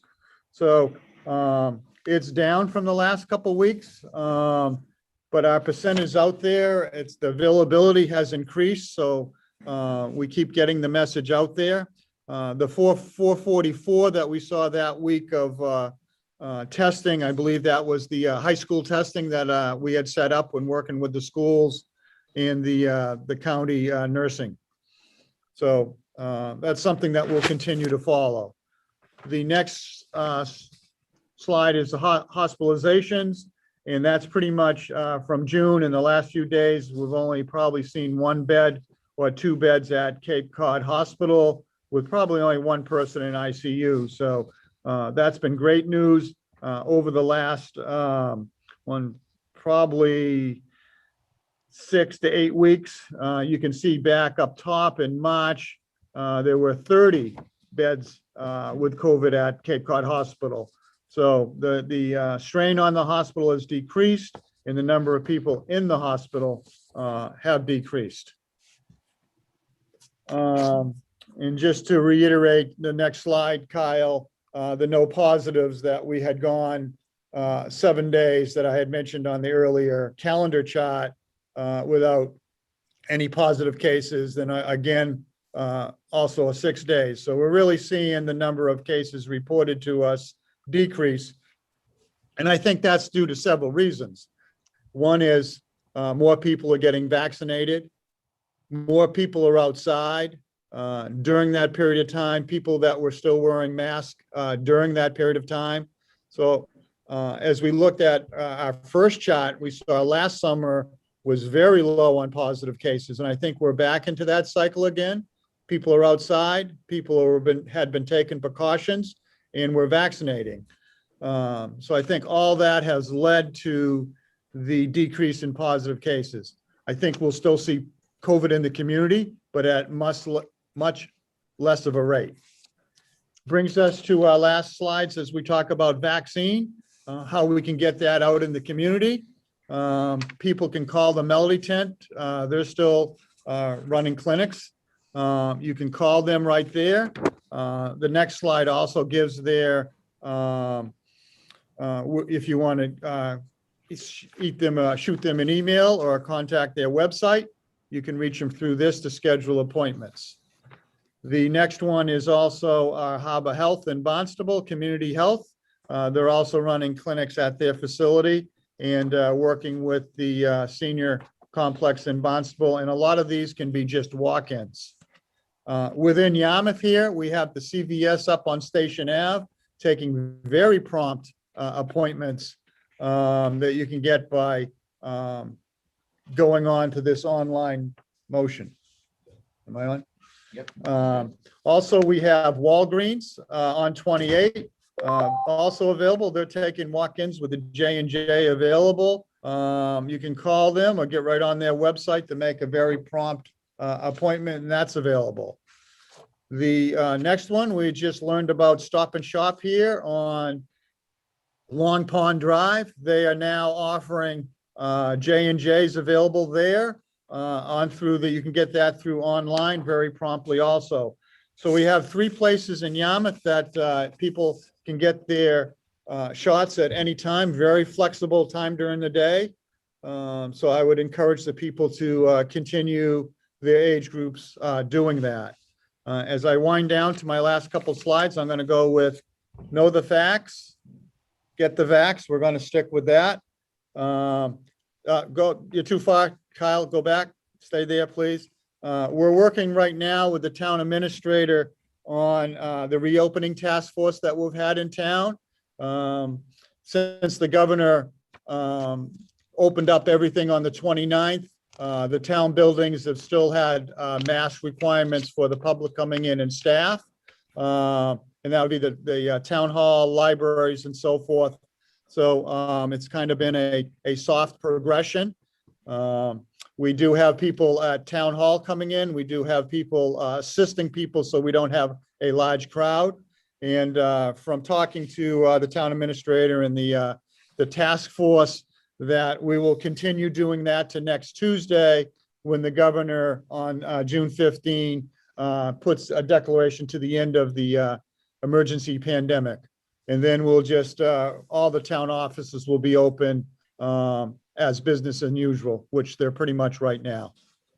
My last slide is that I just wanted to put in that Memorial Day week was very busy for the department, especially Phil Renaud that does all our statistics, that also during that week and leading up to it, that he had checked 33 motel pools to open up. A lot of them were waiting for the good weather, so that kept them jumping. We opened up 2 restaurants, so he opened up 2 restaurants, and also did beach sampling before the county took over our saltwater and freshwater. So we'll see how that ties into the commission's water quality report also. So that's the full presentation, Mr. Chairman. Stay right there. I'm going to just jump in here with you, Bruce. Let's go around the board. Any board members have any questions, comments? Tracy Post, Selectman Post. Oh, I just want to, I know these updates are probably coming to an end, but I really want to thank Phil. I look forward to seeing the progress in the weekly email report, the daily email reports. I'm just, I'm going to ask the same questions as I asked the last time in regards to any information on variants, any information as to any positives related to any people that have already been fully vaccinated as well. Yeah, two great questions. The state doesn't forward us that information, but we did have a case come through, or 2 cases come through that they became re-affected, a breakthrough infection, that they were positive back in March and then became didn't feel well and had retested as positive again. So we've had 2 breakthrough cases. One was an older person in their 60s. And then we also have a younger person right now that we're also working with, that they might have also been positive in March and now are not feeling well. So we don't get that directly to us. The only reason we understand it is because we're working with the contact tracing and the nursing right now as we look at the person's history. Well, when you say breakthrough, Bruce, are you talking about like getting the infection twice, but Yes. not necessarily it being a variant or somebody who was vaccinated? Are you saying they were vaccinated and became positive after? Yes. Okay. Yes, they were vaccinated and came positive after. And the type of positive cases that we've got, they do not break it down which type of variant. I'm more interested in seeing if the effectiveness of a Yes. particular vaccine, if we're able to have any data on that yet. So, I'm sure like all of us, we watched some of the things that I saw on Facebook over the Memorial Day weekend, and a lot of the restaurants and bars, which, obviously they need it, and it was a great business weekend for them, but they were packed. And so I was a little bit nervous. I've been watching closely to find out if, we were going to have some sliding back or higher number increases due to that. But we're about 9 days out from Memorial Day now. So I'm thinking we're probably on a good downward trend, and we're probably not going to see the spike. Hopefully it is due to the vaccinations, but I was a little bit nervous when I saw it at first. So I'm happy to see that. I think we've passed that. Would you, that the time for that, would you agree? Yes, I agree. Good stuff. Thanks for everything. Thank you. Selectman Stone, any comments? Tracy's questions are very interesting, but of course, there's a lot of variables here, and that is, identifying variants, weather. I mean, you might get more exposure, but because it's good weather and you're outdoors, you're not going to get as many infections probably, and so forth. But the question I have actually is when the governor's state of emergency ends on the 15th, is that pretty much, I mean, I know individual businesses can still require masks or can require distancing if they wish to. But what about municipalities and town halls? Do we just go back to pre-COVID days, or where do we stand there? I would say from our, working with the town administrator and our task force, that we would go back to normal. There'll be still some people that may want to have masks on because they're in close contact within the office. They might have their own medical conditions that they still have to take precautions, but and that could be anywhere out in the public, at any store, or anybody's medical conditions, but we're basically would be back to normal. You're correct. And so the public can come in and ask without distancing. They can pretty much do what they did before this crisis developed. Correct. Okay. That's all I have. Thank you for the update. I appreciate it. Okay, thank you, Selectman Stone. I'd like to go next to Selectman Horgan. Bruce, I don't have any questions. Just want to say thank you again. And I realize, every week we say thank you to you personally for all the extra work that you've done to help contain this. But obviously, I know that, there's a full staff that's behind you with Phil and your other staff and office workers. There's the first responders, the fire, the police, and many of the department heads that have really helped us do a good job of containing this virus. So I don't want to forget to say thank you to all of them, because it's been a team effort. Yes. And without that, I just don't think that we would have come through as cleanly as we did. I do have one question. It's a little bit delicate. I'm noticing online and in the news that some workplaces are addressing whether people are vaccinated or not and requiring it in some cases. I don't even know what to think about that, but has the town sought out or examined that issue as far as employees and members of the public that are coming in? Not at this time. We're just pretty much following the state guidelines. What we are watching is whether that will be required in the schools. Whether that vaccination, a lot of the universities are requiring that for the students to go back in the fall, and whether the state picks that up onto the grade schools and so forth. We'll just follow along and work with the schools should they go that way. Okay, thanks very much. That's great. Selectman Smith, any comments? One quick question. A lot of the testing, the people that come forward, that's self-selecting. Do you have any confidence in the actual numbers? Do you think that there's people that are hiding their infections, or are you comfortable with the numbers presented? Well, we're comfortable with the numbers presented, but I don't think some people that are getting COVID maybe in a mild manner is, not reporting it to the doctors or going to the hospital. So, some of them still need to go to work. So but I think overall, we're confident in the numbers, but yes, there is a % of people that are probably not reporting their illness. That's my only question. Mr. Murphy, thank you for all the work that you're doing on this. It's important. Thank you. That's great. Okay, Bruce, thank you very much. Thank you. And thanks for your patience with this technical adventure here. So bear with me one second, Bob.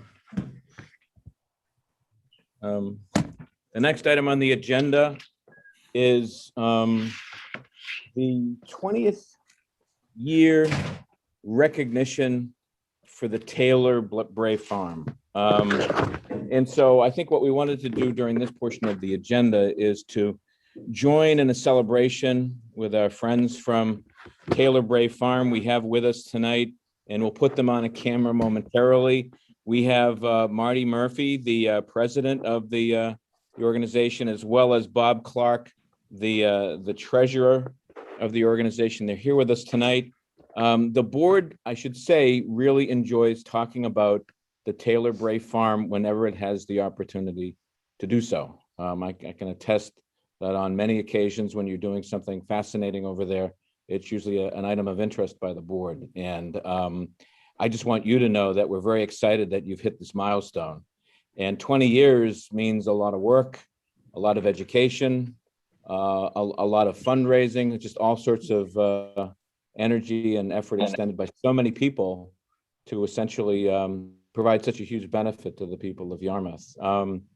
Before I present the certificate, I just want to ask if there are any board members that want to offer any of their own tributes to the Taylor Bray Farm. I know Mike Stone and others have often regaled about the significance of the farm. And let me just give the board a moment if they'd like to add anything to what's been said?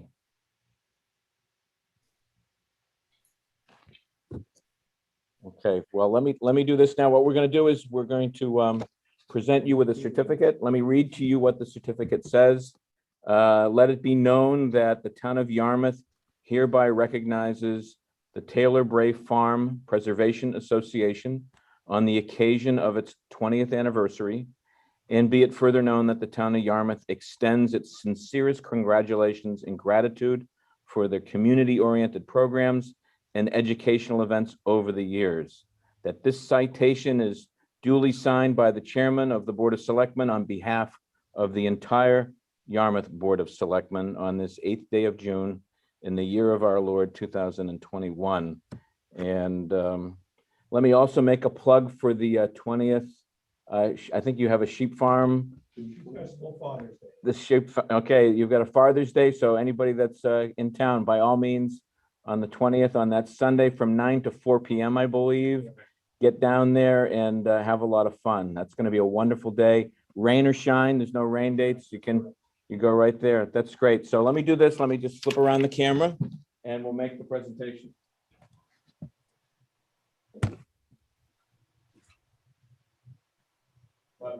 Tell us where to be. Think you're good? Right here. It looks fine. Gentlemen, on behalf of the entire Board of Selectmen, I want to present you with this citation commemorating and celebrating this 20th year anniversary. Congratulations. Thank you, Mark.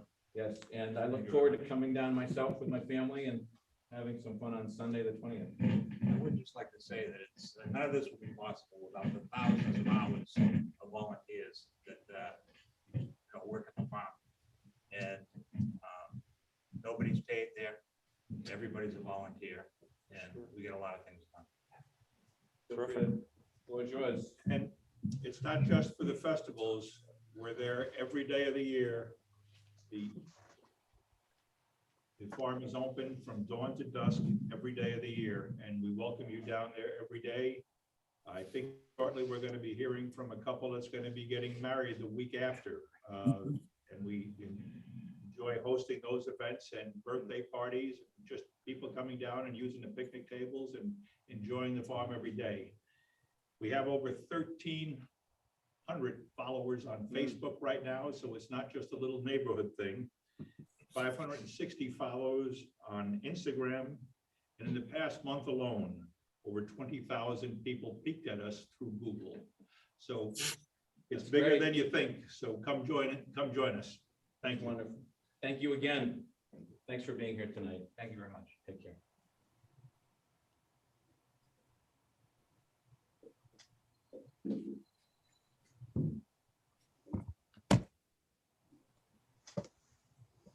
So we're going to kill that background noise. All right. Thank you. Thank you. The next item on the agenda I'd like to bring up is the public hearings on alcohol licensing, and I'd like to turn this portion of the agenda over to Selectman Stone. Selectman Stone. Thank you, Mr. Chairman. The first item, is anyone here from Riviera Beach Limited Partnership? We have a change of manager application on that business. As I see Mr. Vieira, is he here on that one?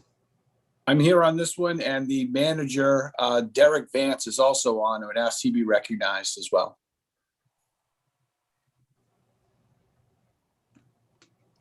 Okay, these connections are not the best, and there's a delay from the time you speak until the time I receive your information. I don't know if that's happening to you coming from my way, but do you want to just give us a very brief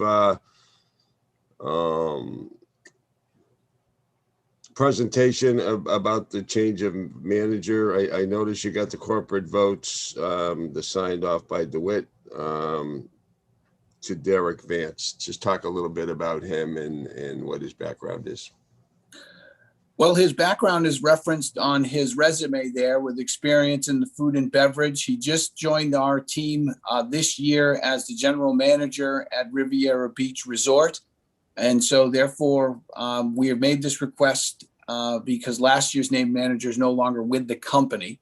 And so Mr. Vance has got all of the certifications. He met with Sergeant Hennessy for purposes of going through the bylaw regulations required under the town.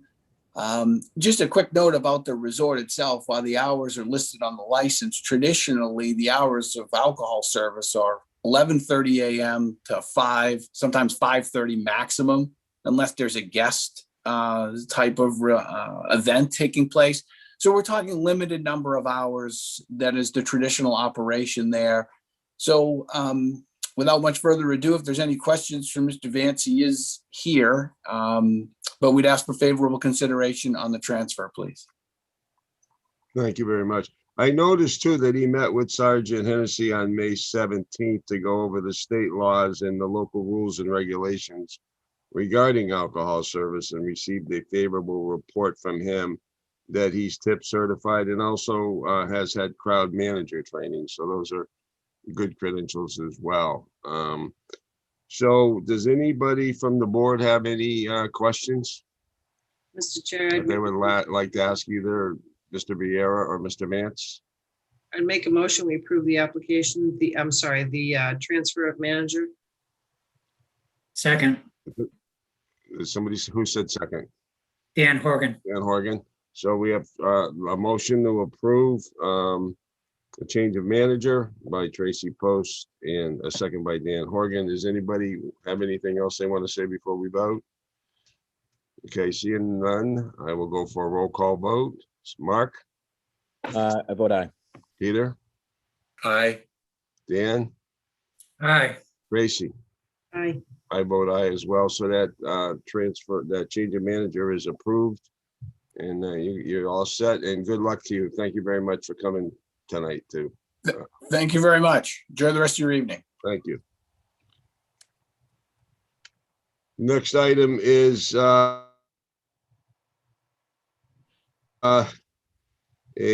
special license for Elizabeth Globinski. Is she present? Or somebody representing her? Not yet. There. She's here? Okay.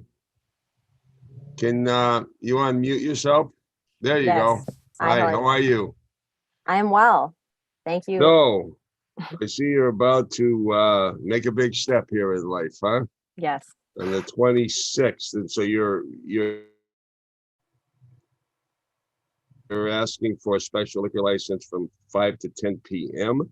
And it says that your staff is I guess the serving staff is going to be provided by, what is it called? Pizza Barbone? Is that how you pronounce it? Yeah, Pizza Barbone. Are Yeah. they caterers? Do they have a caterer's license? Do you know? They are caterers. Yes, they have a Okay. caterer's They'll license. take And care of the liquor and everything? well, actually, I will provide liquors through approved state wholesalers to You're going to Pizza take care of Barbone. that aspect of it? Yes, that's a requirement of Yeah. Pizza Barbone. But Yeah, I've you worked can't- with Vaughn to get the state wholesalers list, so we know exactly Okay. who we can buy from. All right. So that's why I'm asking you, because if they had a caterer's license, they could handle the alcohol directly, but if you're handling it, you have to, as you already know, you can't buy it from a liquor store. You have to get it from a licensed wholesaler. I noticed that, was it Nicholas Padala? Is that his name? It says he completed his E-tips course on 3/13/18. I assume it's in effect, but the problem with some of these E-tips training, they tell you when you completed the course, but they don't tell you how long your license is your certification is good for. But you might want to check with them on that. So, and then do you want to talk to us a little bit about the entertainment license that you're seeking? Sure. We're seeking an entertainment license for a band of 4, Okay. which will include a female vocal, a male vocal, and a bass and a drum. Okay, you know what I didn't do, which I'm going to do quickly, is because this technically being a licensing hearing, even though it's just for a private event, I'll read the local ad. The Yarmouth Board of Selectmen, acting as the local licensing authority, has received an application from Elizabeth Globinski for a special all alcohol and entertainment licenses for a wedding at Taylor Bray Farm, 108 Bray Farm Road, Yarmouth Port, Mass. on Saturday, June 26, 2021, between the hours of 5 and 10 p.m. Entertainment will include a 4-piece live band, recorded music, amplification, and dancing. Hearing will be held remotely on Tuesday, June 8th, via 2021 via Zoom. Selectmen's meeting begins at 6. Written comments will be accepted until 4:30 Friday, June 4th, 2021 in the Selectmen's office. Electronic comments can be sent to public comment at yarmouth.ma.us. And that's pretty much it. So is there anybody in the public, Kyle, that wants to be heard on this matter? There is none. There is none. Okay, that's always good. So no dissension in the neighborhood. That helps. So does anybody have any questions from the board?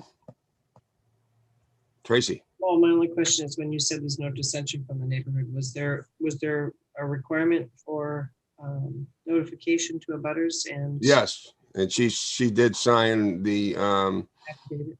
affidavit of notice, yes. You did send the notices out, right? I did. That's what you swore to. Okay, Yes, on May 27th. all right, great. Anyone else? I make a motion, we approve the application. Oh, I make a motion to close the public hearing. All right, Dan, literally, I could not hear you, but I could read your lips that you made a motion to approve both licenses, correct? All right, this audio is terrible. Do I have a second? Sorry, that was me. A second for both? A second by Peter. Smith. We need to close the public hearing, Mr. Chair. Okay, we have a motion to close the public hearing. Second. Okay. All in favor, Dan Horgan, Aye. Peter Smith, Aye. Mark, Aye. Tracy, and I vote aye. It's closed. And now we have a motion on the floor to approve both licenses. I'll take a roll call vote if there's no further comments or discussion. Mark, Aye. Tracy, Aye. Peter, Aye. Dan, Aye. and I vote aye as well. Your license, by the way, will be granted for a 3-day period. We usually do it one day before the event and one day after the event for setup, delivery, pickup, and things like that. Okay, so you're all set. Congratulations. I hope you have a great weather and a great wedding. Great. Thank you very much all for your time and service.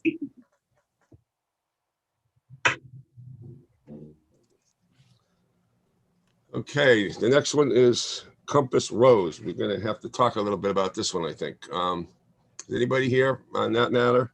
Transfer from Compass Road Hospitality Inc. to Baxter Innkeeping LLC.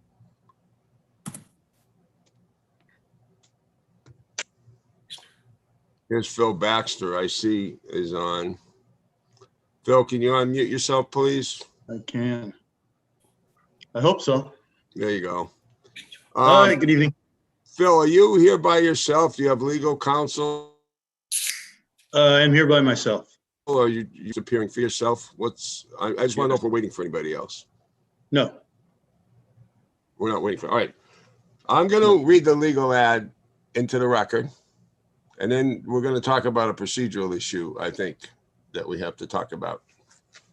And then we'll go from there. Just be patient. You'll understand what I'm getting at in a couple of minutes. The Yarmouth Board, whoops, no, that's the wrong one. Hold on. That was the Bray Farm wedding. You're not getting married, are you? No, not again. Here we go. All right. I think I have it. The Yarmouth Board of Selectmen, acting as the local licensing authority, has received an application for a transfer of an annual all alcohol in-holder license and weekday entertainment license from Compass Rose Hospitality, Inc., doing business as the Compass Rose of Cape Cod, to Baxter Innkeeping LLC, doing business as Chapter House, 277 Route 6A, Yarmouth Port, Mass. Philip Baxter, manager. The premises consist of 2 buildings. The main building has 3 floors with 11 guest rooms. The second building has 2 floors with 10 guest rooms. Alcohol will be served in the bar and restaurant located on the first floor of the main building, as well as on the deck, patio, and lawn area. Entertainment includes live bands with up to 3 pieces, including singers, with no amplification system between the hours of 1 p.m. and 10 p.m. Monday through Saturday in the bar area. Hearing will be held on Tuesday, June 8, 2021 via Zoom. The Selectmen's 2021 via Zoom. The Selectmen's meeting begins at 6 p.m.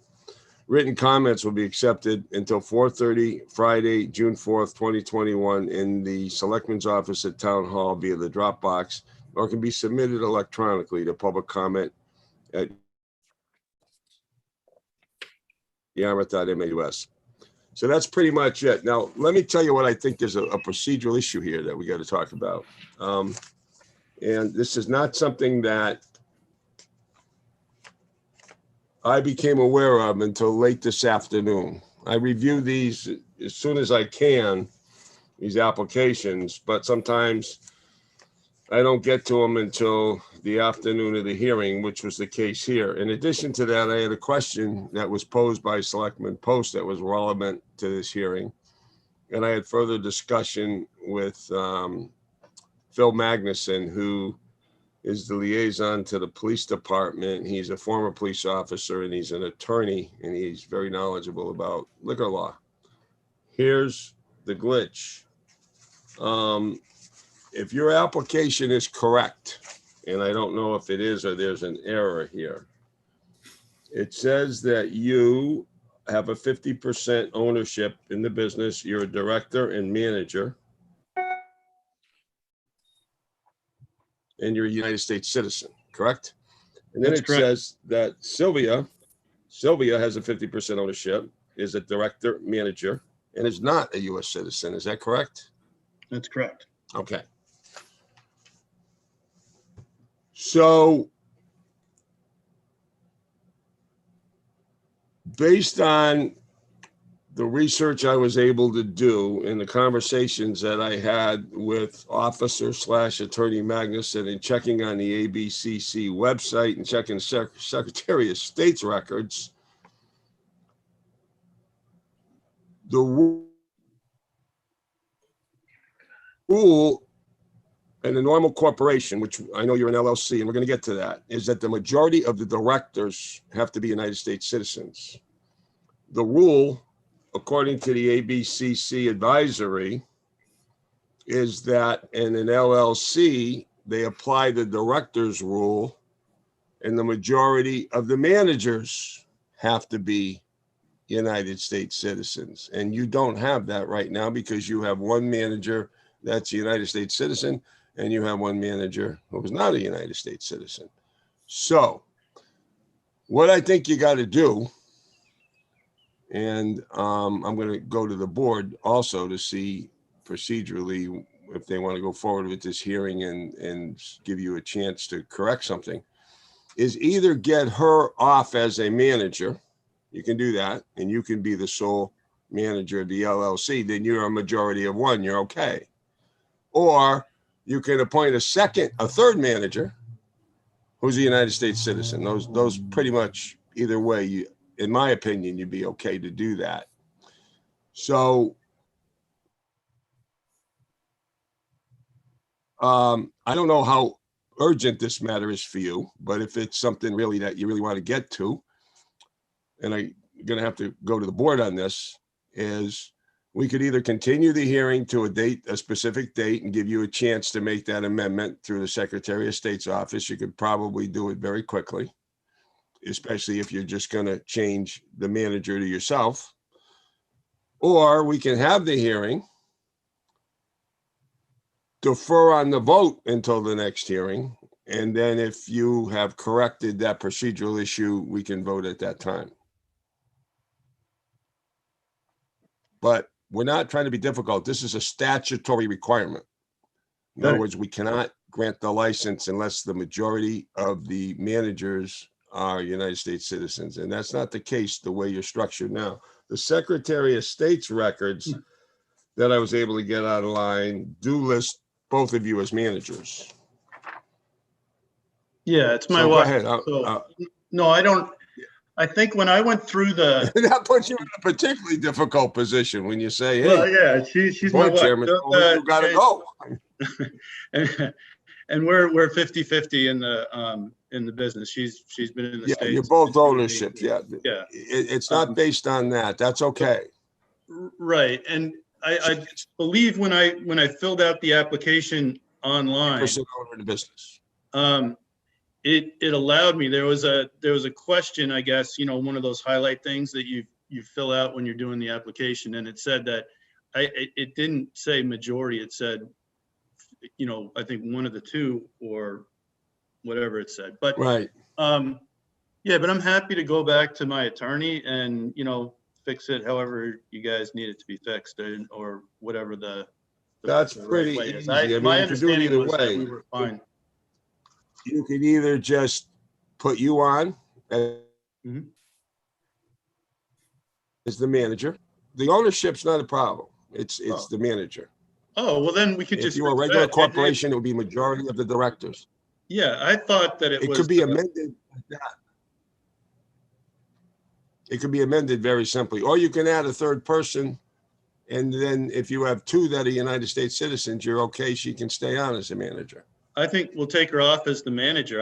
I was under the assumption that we just had to put what was in the ownership structure of the LLC that was going to be holding the liquor license. So that's why she's on there. But if I'm the sole, if I'm the manager, that's fine too. So.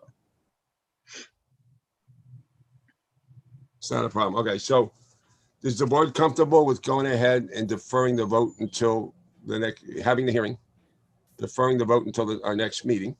And then in the meantime, you can get that cured, and then the board can take that vote at that point in time.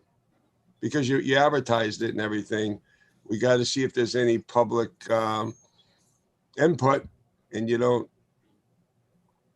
I think it would be better for you if we proceeded with the hearing on that basis, deferred the vote till the next meeting. You're going to be able to cure this procedural issue like very, very simply. Okay. Fair enough.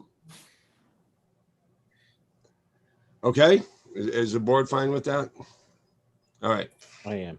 So why don't you give us a brief presentation, then I'll go to the public and see if there's any public comment. We'll go from there. Yeah, it's a transfer of liquor license and entertainment license from what Andorra Hamilton had when she owned the Compass Rose. We'll start out this first year very modestly, as we kind of ramp up to next year, but it's a very modest bar operation, maybe 20 seats in the bar. We'll start with serving liquor only to guests, and then at some point we'll open up to the public. From my background standpoint, I was the general manager of the Westin LAX 750 room hotel working for Marriott before I came out and we bought the Sissuit Harbor House out here. I grew up in Comaquid at the end of Bone Hill Road. So, we're very excited about the old Compass Rose, the new chapter house, and working very hard to make it a really, neat place for the community and for, anybody else. Okay, and you're aware on the, I was given as part of the application materials, and I think you probably have seen them too, minutes of a meeting where we had a discussion about alcohol service on grass area and what the limitations were at 8 p.m. and then service on the decks till 10 p.m. I talked to Vaughn about that. I actually thought it was 8 p.m. outside in general, but we just constructed a hardscape area right outside the bar. So that I saw that. Yeah. So those conditions were flagged in those minutes as part of these materials. It says there was a motion actually by a former selectman, Norm Holcomb, which was seconded by another former selectman, Eric Toddy. Says amended motion to limit service on the grass area to 8 p.m. and to restrict service on the decks and patios to 10 p.m. So I'm going to break away just briefly and see if there's anybody out in the public that wants to be heard on this matter, because that's required. Kyle, is there anybody that wants to be heard out there? There's no one seeking recognition, and we also didn't get any comments to the public comment inbox. Okay, thank you very much, Kyle. I appreciate that.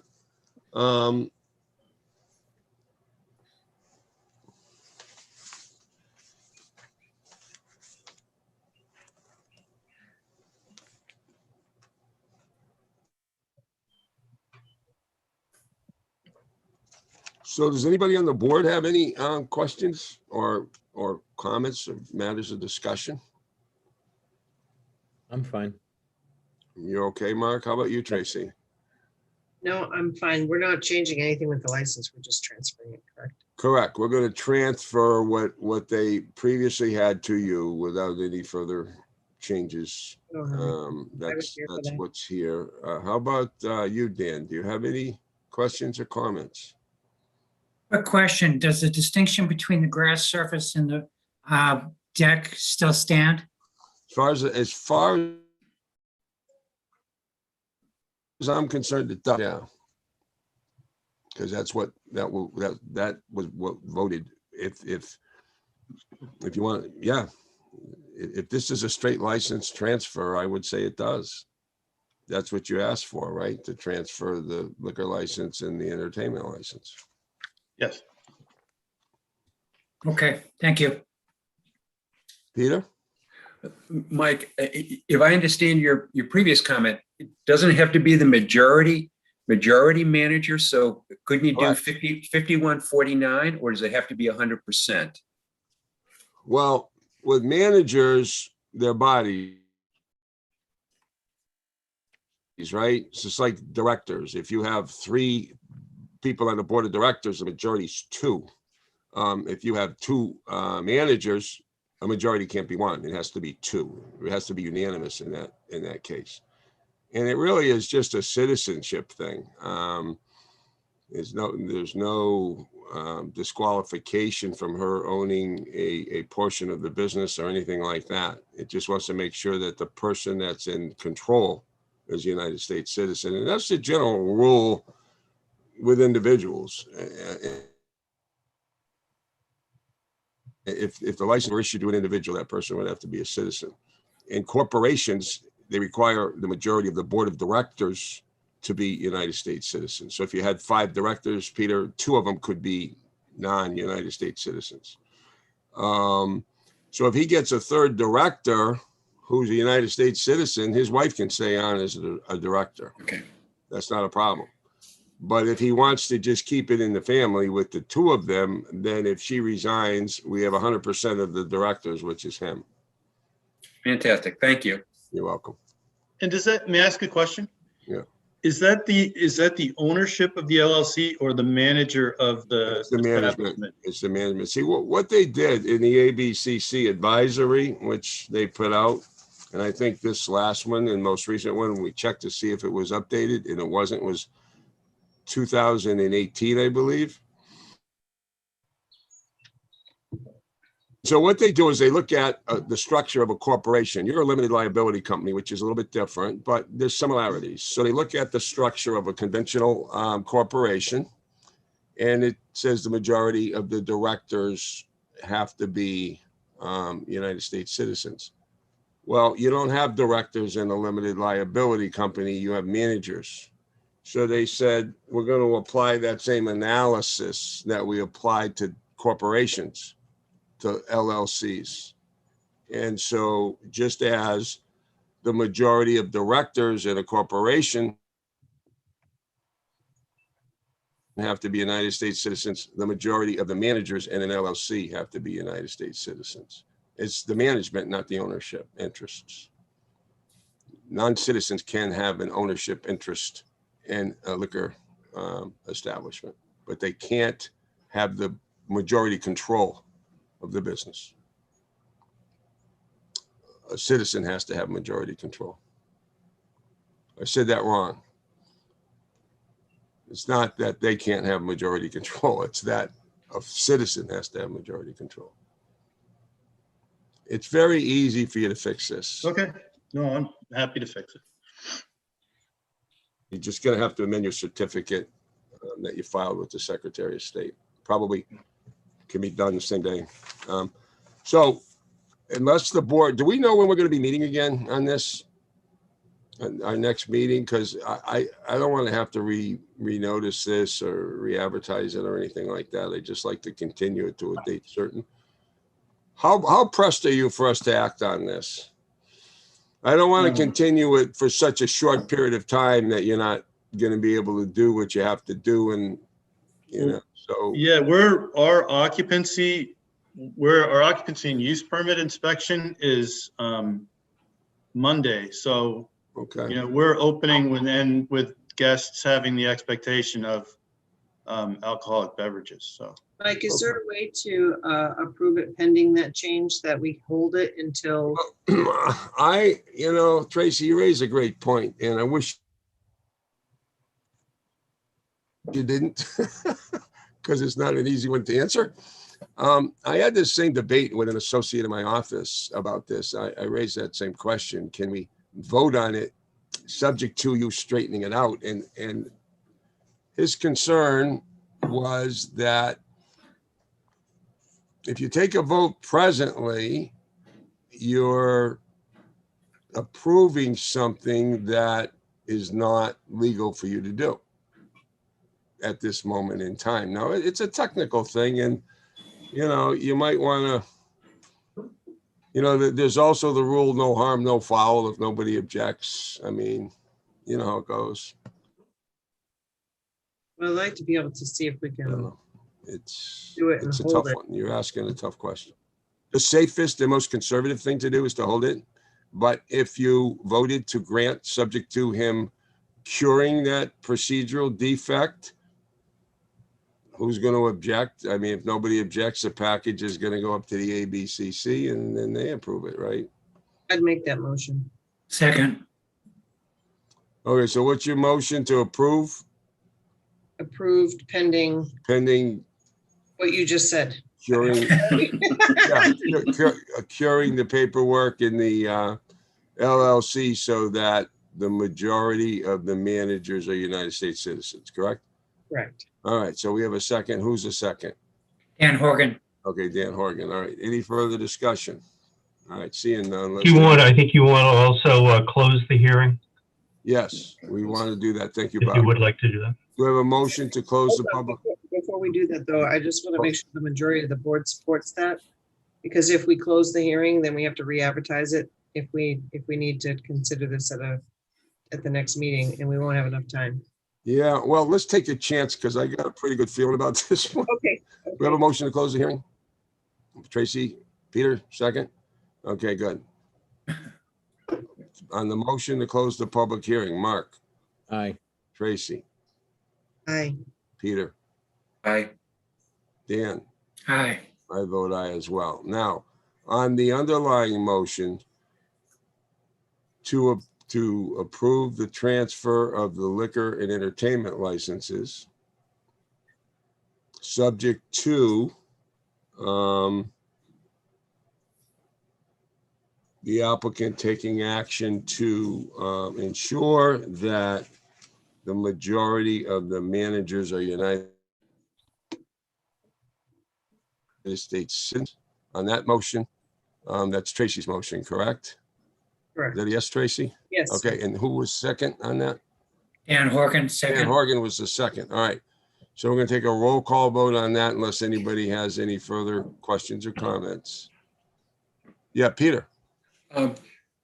Who is going to be responsible to make sure the paperwork is done properly?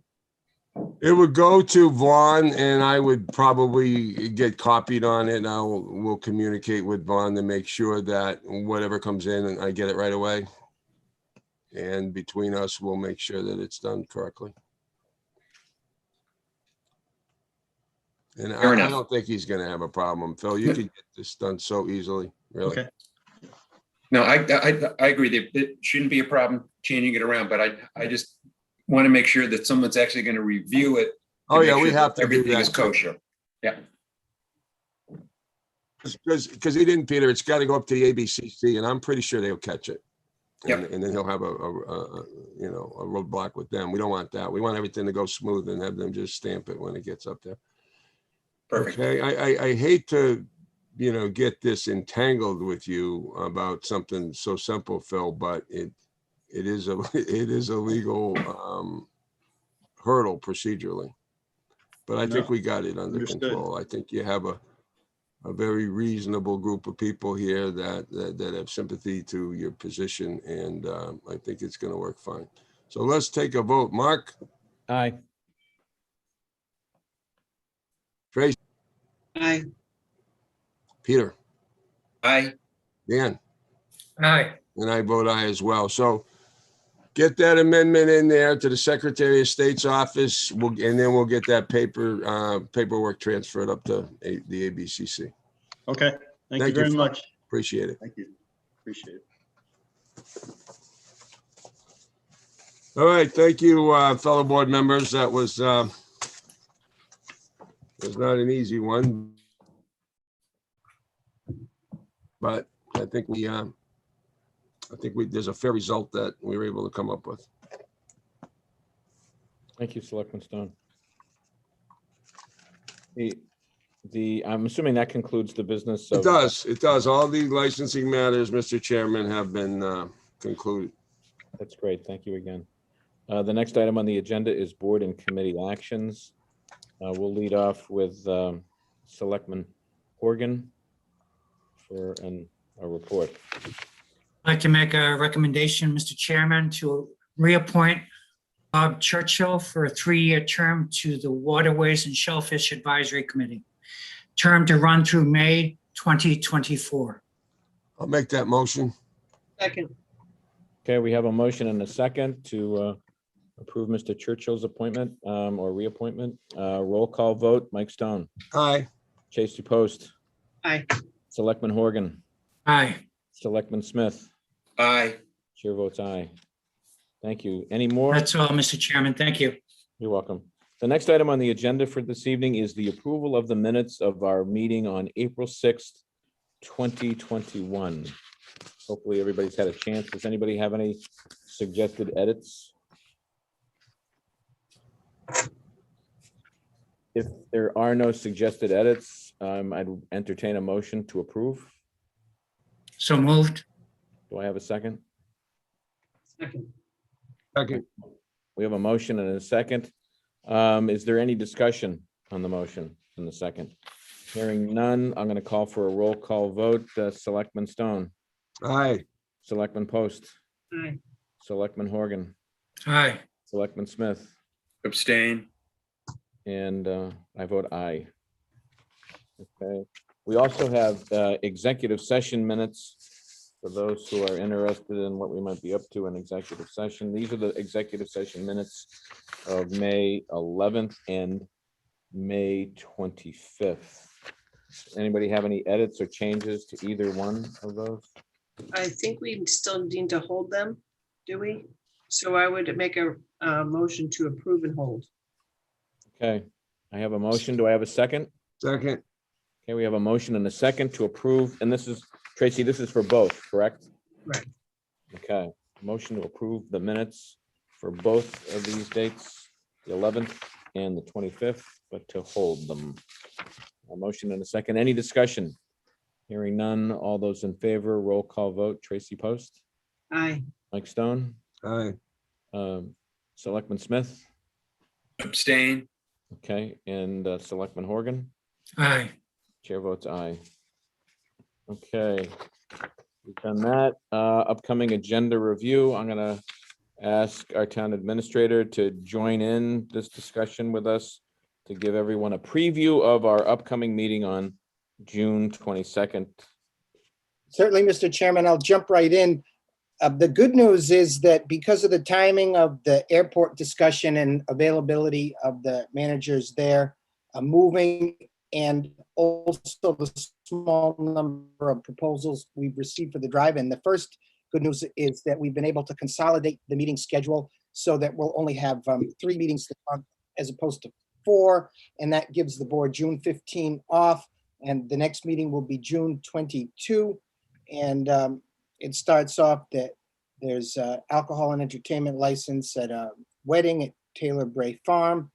We also have the public hearing for a transfer license from Doyle's to Crazy Rooster, and another change of category on the Grand Cafe public hearing for a license.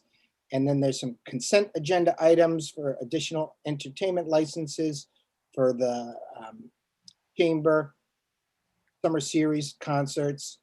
And we also have that evening the ambulance fee increase first hearing. I'm hoping for an update from the Cape Light Compact.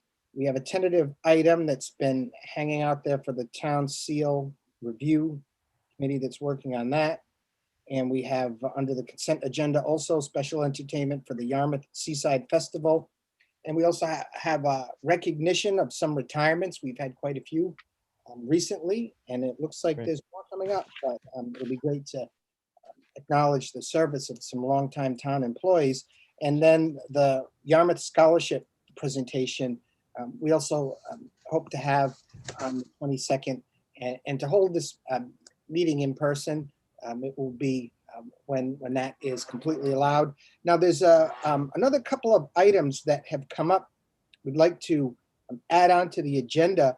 There's a very interesting and fascinating economic development proposal where under the state's underutilized property program that works out of the Mass Office of Business Development, they allow private for-profit corporations to submit applications, and one has been submitted on behalf of the Great Island Plaza. And what such an application requires is an endorsement of the Chief Executive Officer of the community, which is the Board of Selectmen. So we've invited the applicant to come in and make a brief presentation to the board, and it will be up for potential endorsement. And also another issue that's been hanging fire that we've been working with the Ethics Commission. You recall the previous discussion of the special municipal employees for folks that appear before town boards. And that has extended, and it had in the initial request to the Matakees Middle School, Dennis Yarmouth Regional School District Building Committee.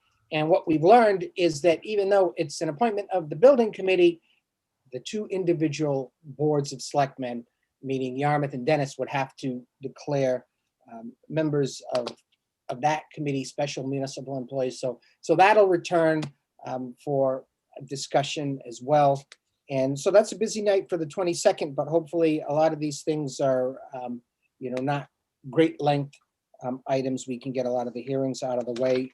And then that brings us along to the June 29 meeting, where we have the second hearing for the ambulance fee. And again, we discussed the Airport Master Plan Committee, along with, Katie Service and the consulting team to make a presentation to the board, hopefully answer some questions. We have the Library Board and Planning Committee update. Public hearings scheduled for the drive-in site.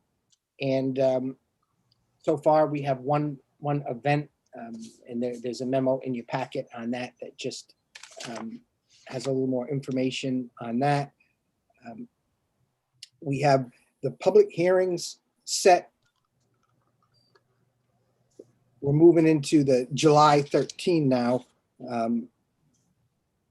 In July, we're going to have that COVID-19 outdoor seating hearing. And I think it's going to wind up being a very positive item to move that there, because there is legislation pending that has been filed by the governor to address that outdoor seating and to give some guidance to the board. And the outdoor seating under the current extends 60 days after the expiration of the state of emergency, which is June 15. So that extends to August. And by holding this in July as opposed to June, I think it gives the state a little more time to act on those bills and maybe provide some guidance. But if the guidance isn't provided by that time, the town is in a good position to take some action to protect those local businesses with the outdoor seating. So I think the timing is very good. And you've got a list of the ones that are on there. And that takes us through July 13th, some very busy times, but I think everything fits. Was Is there a any board request? mem- Was I'm there sorry, a Tracy? request not to meet on June 15th? Is that who requested? I No, thought- we actually had that scheduled, but our administrators were able to work in such a way that they could move some things around and allow the board not to meet on that. But if it's the pleasure of the board to meet on that day, we can certainly talk about that. What actually happened there is there were two major items that we were trying to get done that we wanted to take a look at before we got into the 22nd. We were trying very hard to get the airport discussion for the 15th. And what happened with that is that none of the people from the airport could make the 15th. I think there's a conflicting airport meeting, and they just at the same time weren't available and couldn't do the 15th. But they indicated that the consultant was actually in town for the 29th. So that would make it even better that we would have the consultant and the staff. So we moved the airport discussion because of the availability to the 29th. And then the second item that we were scheduled to do on the 15th, we anticipated having a kind of a laundry list of proposals from the RFP for events and entertainment licenses for the drive-in. And as indicated in the June 2 memo, the public bids came in, there's one event. So we don't need to go through and determine and get our calendar out and see if we can fit all of the events in, but we will still be having rolling applications. If any events do come up, we'll be able to put on an agenda, but right now there's just the one. So we didn't need to triage those and see what dates were and were not available. We can just move to the process where we initially scheduled it to be a two-parter, where we would review the calendar on June 15th and do the hearing on the 29th. And in this case, we get to do them all on the 29th. Well, Mark sent out an email also talking about the Tourism Revenue Preservation Fund being asked to have a presentation at our next meeting too. So I'm thinking June 22nd might be a bit much. I don't know if that's going to happen, but that's what your email said. I don't see it on here. Well, that's up for discussion with the board if there's a desire to do that as an agenda item. So if, Mr. Chairman, yes, just with respect to the timing, I'm a little concerned also that those two meetings are going to be very full. I'd make a suggestion, either we start early at 5:30 or break it out into 3 meetings and meet on the 15th. I'd really love to avoid 9:30, 10 o'clock hearing nights if we can. We've done a good job of getting our business done early, and I'd like to continue that pattern. so let me just ask this. So it's the sentiment of the board, if there's a concern that the meeting on the 22nd could be too long, the board's open to taking some business up on the 15th. I think if that's the sentiment, that's great, because I think the town administrators, both our acting assistant as well as our new town administrator, were working hard to try to lighten the load. They were very well intentioned to try to figure out a way to help manage our time. So if the message you want conveyed tonight is that if they feel that if in order to keep the 22nd manageable, the 15th is open, I'm comfortable with that. Is Tracy, are you comfortable with that? Or switch something to the 29th. Or switch something to the The 29th? 29th looks a little bit light and it's already scheduled, but I'm just trying to, I mean, maybe you think it's going to be short, but I think some of these things are going to have some discussion. The other thing that we can do also is, given the status of COVID-19, keep in mind, we're going to be able to sort of pull those from the agenda. Those are gone. unless we feel that there's something going on that we need to talk about. But it looks like those items, to me, I believe they're going to move relatively quickly. I mean, do you think, Bob? I'm going to turn it back to the team. Do you think we can manage the 22nd without too much difficulty and get through that? I think you can, and we can also, I think the idea of if there's something, maybe the town seal or one of the more lengthy discussions, if we're meeting on the 29th, we could shift that to the 29th, and then I think you'd have plenty of time both nights. Well, are we comfortable leaving it up to the town administrator, fellow board members? Is that okay? Yes. To let them sort of size up the in a little bit more detail these presentations, and to make a call and maybe add some of the business to the 29th. I mean, these discussions, just so that you know, as chair, these are the discussions I have with them all the time about making sure that our meetings are managed well and our times managed well. And I think, you know, we've done a pretty good job doing our business within the allotted time. So if everyone's comfortable, let us take another stab working with Bob and seeing how. Peter Smith, Selectman Smith, did you have? Tracy mentioned that CEDC was going to do a presentation, and I happen to know that the chairman of CEDC just recently retired from that position, and I'm sure they're going to be reorganizing, so maybe they could be put off for a little bit. But I know that they were very anxious to meet with the selectmen as well. That's great. Right. Great to hear. Yeah, I think, you know, after the town meeting, I reviewed the statute setting up the EDC and the fund. And clearly there's an expectation in that statute that there's more engagement between the board and the group. So I just put that out there. If there's a convenient time for everyone, that's terrific. So I'll leave it to the town administrator to figure out the best time for that, given the schedules of the committees and the individuals. But I do think that it makes a great deal of sense to hear from this group and how they're spending those funds and what their goals are. I think Peter, help me out here. Don't you typically do goal setting in the beginning after you reorganize your board as well, or your former board, excuse me?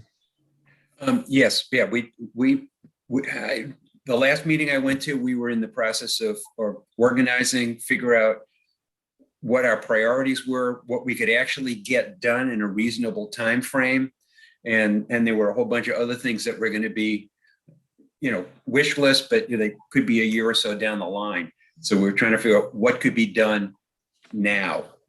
Okay. And now means now within probably the next 24 months. Mr. Chairman, just for a point of information, the CEDC actually recently did reorganize, and they're actually meeting this Thursday to discuss their goals. Okay, that's terrific. So once the committee's done, then we'll be looking, or at least once they identify what their goals are and priorities are, I think right after that, immediately after that, if we can set that up with the board, I think I would highly recommend that. Someone tell me what a change of category is in a public hearing? I don't know if I've seen that before.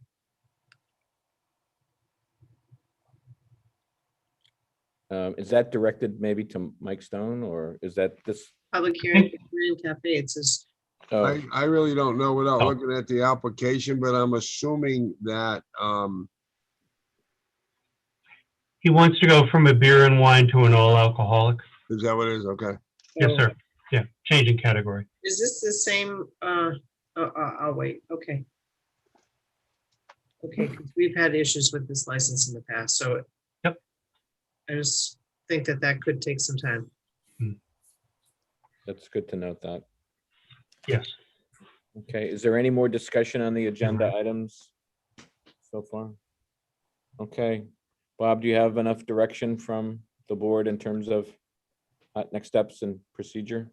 Yes, that's great. Thanks a lot. We'll jump on that and have a revised draft. Everyone can take a look at it. That's terrific. That's great.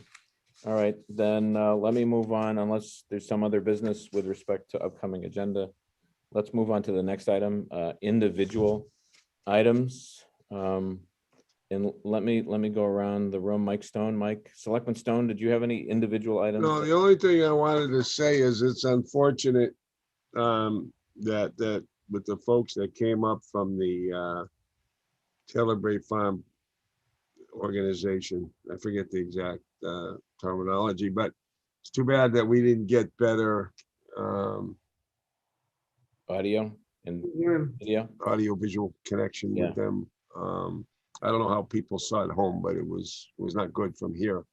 And I'm surprised, honestly, that Marty Murphy showed up. I don't know what you did to get him here, but I've never been able to get him here. They're very quiet, unassuming people that aren't looking for credit. They just love what they're doing, and they just do the work.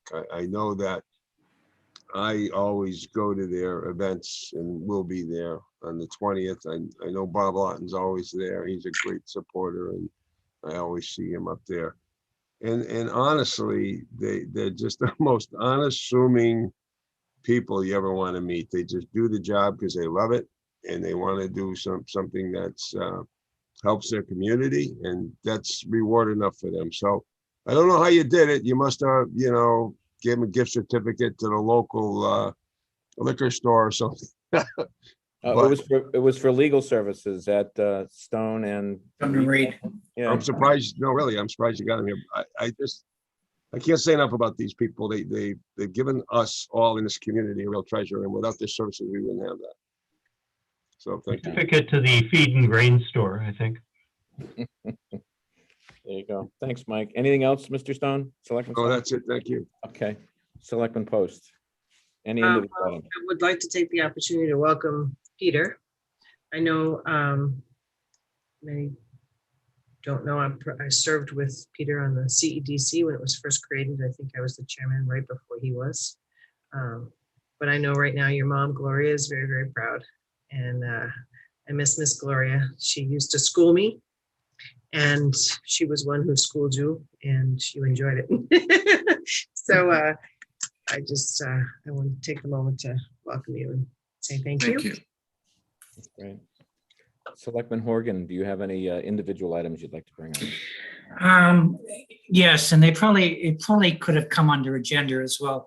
I'm wondering, Mr. Chairman, if at some point in the future we could perhaps revisit the notion of having committees come in and report to us periodically, whether it's annually or biannually.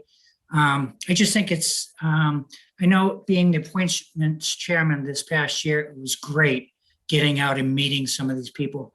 And I'd love for them to get the opportunity to come before the board and tell us what they're working on, but most importantly, to express our gratitude. So maybe you could put that on an agenda item we can talk about. I don't know how the other selectmen feel about that or what the current policy is. That's an excellent point. Do any other board members want to speak to that agenda item? I'll Mike? speak just briefly to it, just to give Dan a little bit of the background. The charter used to provide that they had to appear before the board annually, and then I think it was amended because the board schedule just got so busy. And I think the change was that they could present written reports in lieu of attending. Bob, you were on that committee, weren't you, Bob Lawton? Yes, I think you're right. Pretty much There was an option. Do I pretty much have that straight, that there was an Yes, sir. amendment to the charter? And that was because it was hard for the board to keep up with everybody coming. Like you, Dan, I do like to see the people. I really do. And I like to hear what they're doing. Yeah. And I like to express thanks to them. This goes back to the comments about the folks at Taylor Bray. Without committees, where are we? You know what I mean? Without the services of all these wonderful people that serve on these committees, we wouldn't be able to run town government. We just wouldn't be able to do it. So they do deserve to be acknowledged, and I would like to see them as well as you, if we can arrange it and fit it into our schedules. That's great. Tracy, would you like to comment on that? No, I agree. I think I've always enjoyed that. We have a highly talented group of volunteers that really should be showcased. I mean, as much as it's for our information, it's for the public's information, but just the pure talent that we have. And it was always nice to see faces and get updates. So I've always been in favor of it. Unfortunately, like's already been stated, time gets away. We always keep with the updates, obviously with capital budget, finance, things like that. But thinking about like the new Disability Commission, I haven't even met those members. So even if we put separate meetings to the side, I'm always happy to meet more and do that kind of business because I think it's extremely important. That's great. That's great. No, I feel the same way. I think when I was the appointments chairman, at times it would be difficult for people that were getting reappointed. I would often hear the concern about the lack of a desire for more frequency meeting with the board. So I'm glad it sounds like we're all on the same page in getting this on the agenda. And then maybe we could get some recommendations from the town administrator in terms of how to tackle that and how to do that. And then at least to start the conversation with the board, like which committees. I mean, there are probably some committees that we really need to hear from, and there's some that would perhaps there may be less urgency.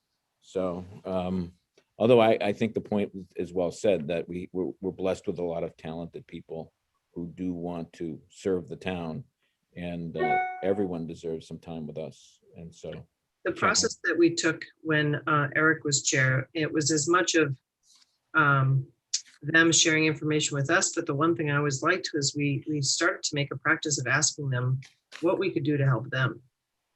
Sometimes we go through our business and we're busy and we don't get the opportunity to do that. So sometimes they have openings for filling.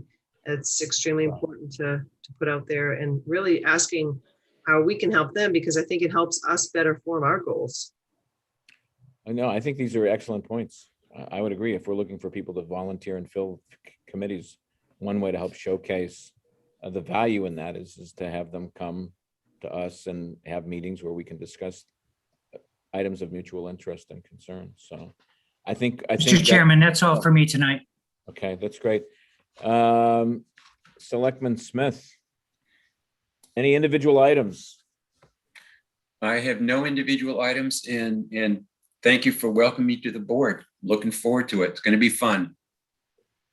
Yeah, and let me just say that in terms of my individual items, I too want to join with the rest of the board in welcoming you once again to the board. We're all looking forward to working with you and in learning more in terms of your background, and you've contributed a lot to the community over the years, and to have you on the board is something that I'm certainly looking forward to.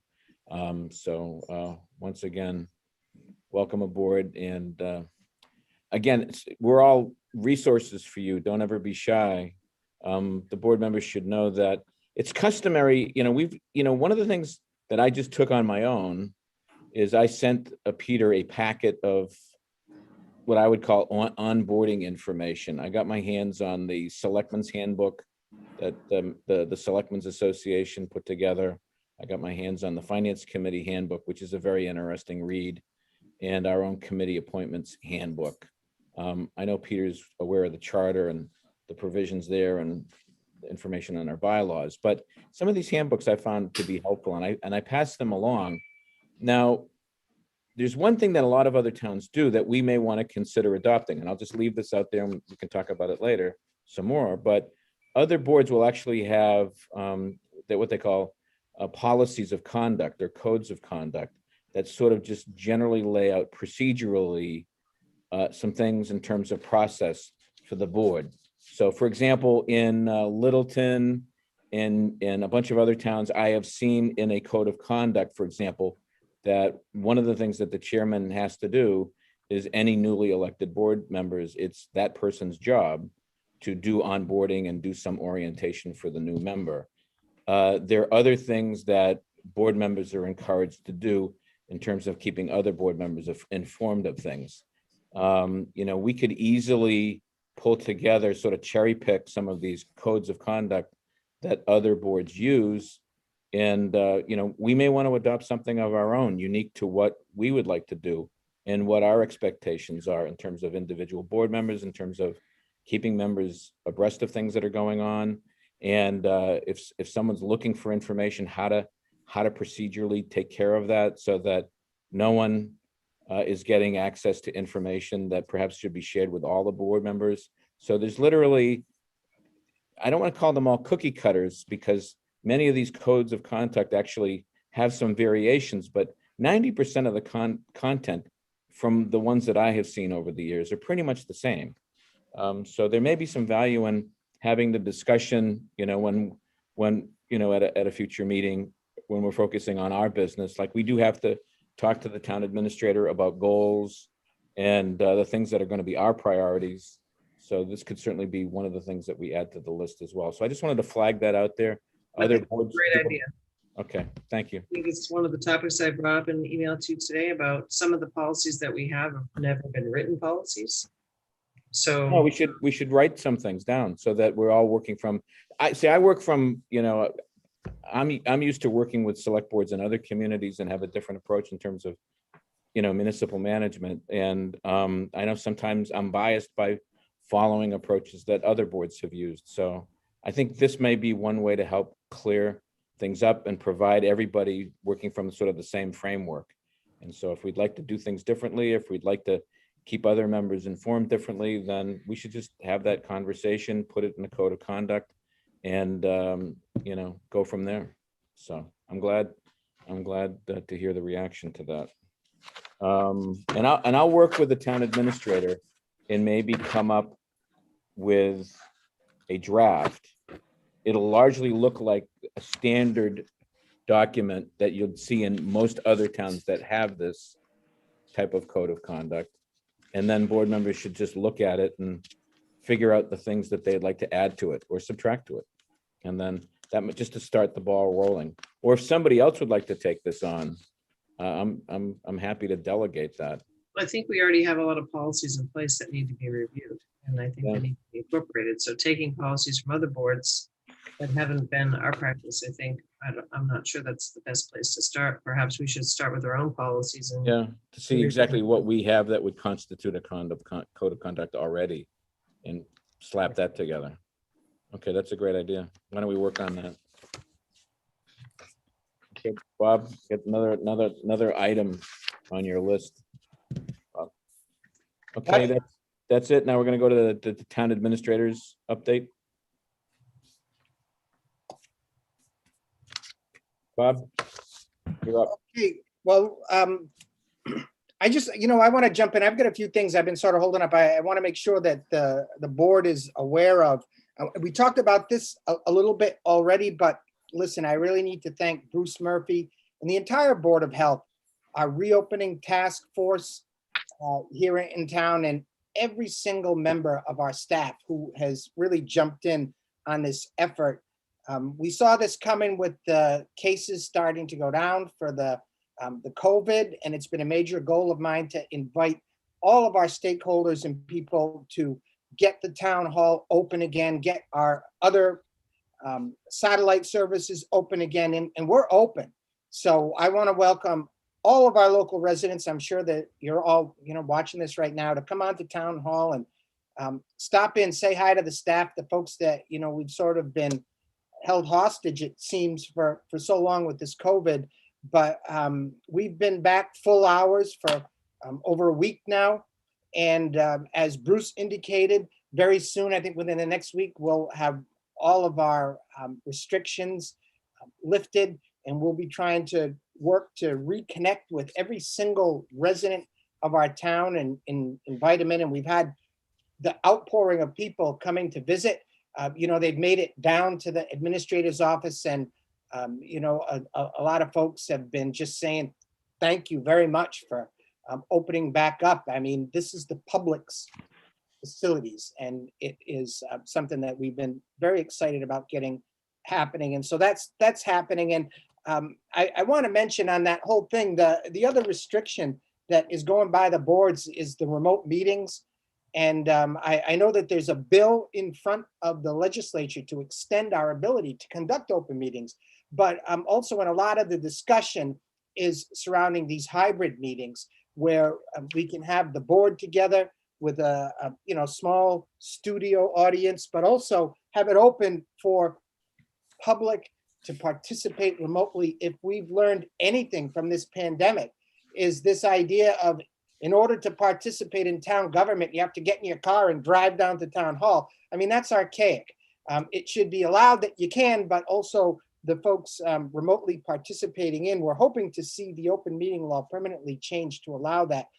I've got to say, and I don't ask for any feedback on this, but I was frankly appalled at the state of our ability to conduct these hybrid meetings with the last time, the problems we've had with sound, the problems we've had with connection. I want you to know that our whole sort of administrative leadership team has been looking at that issue, and it's not acceptable. And what we're doing, and I'm working with Paul, he's key on that, and a lot of our other staff people, to address the ability to conduct these hybrid meetings that involve the board in the hearing room, members of the public, either there or remotely, with perfect sound, with perfect video, with large screens, so that we can do this in a professional manner. And I want to tell you, we've identified very specifically how exactly to do that. The selectmen have been very generous, along with the finance committee, of transferring the funds that we needed. It was less than $10,000, but there's some significant equipment, even though the whole town's local origination at town hall has been updated in recent years, and we're able to do a good meeting. In order to work it with the Zoom and have the sound all work together, we've ordered the equipment. I guess there's a little bit of a backlog. I'm fighting tooth and nail. I tried to get it, by the 22nd. They're telling me that I can't have it totally installed by until July. But I just want you to know, you've got the entire team at Town Hall pushing to get your technology in place so that you can be proud of the way you interact with the community and hold those meetings. And so I'm available. We could talk a lot more about this offline, but I just wanted to let you know, major priority. Another major priority, we've been spending a lot of time over the past week. We've started the interview process for our assistant town administrator. And I just wanted to tell you, we had 27 or so applicants. We selected a good group of finalists. And I have to tell you, after going through, we still have one more finalist to interview, and we've interviewed, I think, maybe 5 already. Out of that group, we've got some very talented people. And I just want to let you know, I'm confident that I've got a team. Bob Lawton, I want to thank you very, very much for being on our recruitment team. Sarah O'Reilly, we've been putting the candidates through the paces, and I think you're going to be proud of the results that we come up with. I think there's a couple of different directions that we can go, but we've got some people that bring a lot of talent to the table. So I'm enthusiastic about that. Couple of maybe small things. I want to thank the multiple listings board in town. They invited me to speak to them at the Hearth and Kettle this morning. I made a lot of new friends and represented the town, hopefully in a non-embarrassing way. It was great to meet with them, and there's a group of all of the realtors in town. So it was great to have that give and take feedback, to just connect. I'm trying to connect more with the community on a daily basis, every opportunity I get, and the ability to speak to groups like this, always looking forward to trying to do that. Another project that's up and coming, we're working on trying to get a briefing for the Board of Selectmen. The Friends of Bass River took me out into the woods of Crab Creek and environs.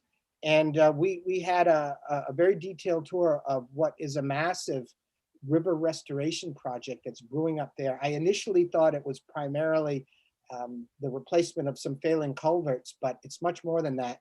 And it is an ambitious program that would restore water quality and important fisheries in the upper Bass River watershed. That is a very important environmental area. And I don't hesitate to add, a project like this could significantly increase the flushing that would remove nitrogen and save potentially tens of millions of dollars in future wastewater costs up there. So if anyone hasn't taken the tour, I know the Friends are anxious to do that with all of the board members. And as soon as we get a little breathing room on the agenda, we're going to have them in to present it to the board and hopefully throw that into your policy making grid. We talked about the airport is coming in. I don't want to take too much more time, but those are some critical things I just wanted to connect with you on, make you aware of. I'll try to do that more. I get a sense that one of the things I'm struggling with is so many complex projects have been in the works for months and years before my arrival. Oftentimes I mistakenly assume that, you know, the entire board and everyone in the community is intimately aware of every detail of these projects, and it's just me that's trying to come up to speed on things. And I'm learning very quickly that if I see something that I think I need more information on, I'd like to get some more detail on, very often, those are the same issues the board needs to get briefed on. The board needs to get more information. So I don't want anyone to think that, you know, we're out there, you know, taking off on the board and bringing things under our own wings. I'm looking for more opportunities and identifying things to come back to the board with, especially these complicated projects. And so anything you think of, shoot me a quick note and we'll make sure it comes back around to the board. And what I'm trying to do is build this common sense of awareness so that I know and I have confidence that if I have some information on an issue, that you folks have the same information. And if we need to get it in front of you, then it is there. So it's just a few things we're thinking about. Very good. Anything else? Any comments on the administrator's agenda? Any questions I have for? a couple comments. Go ahead. I like very much what you said about enlarging public awareness and participation through upgrades of our communications systems. And Mark and I have had a number of discussions over the past year or two about how vital really that is. Right. Not only our cable access and other forms of communication. The world's changed since COVID, you're right. And I think people, think the public expectation is that they will have more access and that they, even if they can't get down to town hall, they can be more aware of what's going on. I think that serves the town well too, because you're gonna have a more educated voter at town meeting if people are able to come in and participate in a lot of these discussions.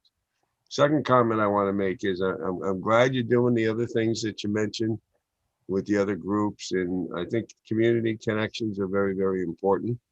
And, you know, you getting a feel of this community and how it operates and who the players are and where to go for information is going to serve you well. And in the process of you becoming more informed, I think that information will filter its way to us and we'll be better for it as well. So it was a nice presentation. Thank you. Yeah, thank you, Selectman Stone. I heartily endorse everything that you said. The by sharing just the approach of sharing the information about the work that you've been doing, Bob, helps us stay abreast of what's going on. One of my complaints is just that they're like information silos where things are going on with committees and groups and others that oftentimes it would be a huge benefit for us to be aware of. And I think your approach in terms of keeping us, you know, up to speed on all sorts of things, I think is going to help us all, help you, but also be of incredible help to the board. You know, and so I very much appreciate that. The final comment that I want to make is that I've watched a couple of select board meetings in other towns in which they've used the hybrid technology, where they literally have their regular board meeting like we do, but they have literally a Zoom set up on a large TV right next to their dais or where they're seated. And it seems to work very conveniently, very fluidly, and without much of a hitch. And so obviously we're seeing other towns adopt hybrid technology and making it work.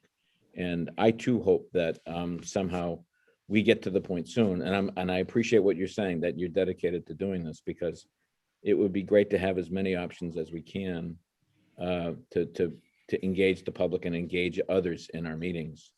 I think in the long run, it would also help save money, because sometimes having to pay a consultant to come here from Boston or council to come here to make a presentation, for them to be able to do it on Zoom, in the long run, it saves time and money, and expands engagement and involvement by so many other people. So I echo those comments by my colleagues on the board. Is there anybody else that wants to comment or say, react, or give some feedback to Bob on what he's, on his report? Bob, is there anything else that you want to share with us? Do you want to talk any more about any other items, or you pretty much set? I'm all set. That's great. All right, well, the final item on the agenda is adjournment. Do I have a motion? Moved. Okay, moved I'm and back, Tracy. in a second. I'll make a motion to adjourn. Okay, we have a motion and a second. Roll call vote, Selectman Stone. Aye. Selectman Post. Aye. Selectman Horgan. Aye. Aye. Chair votes aye.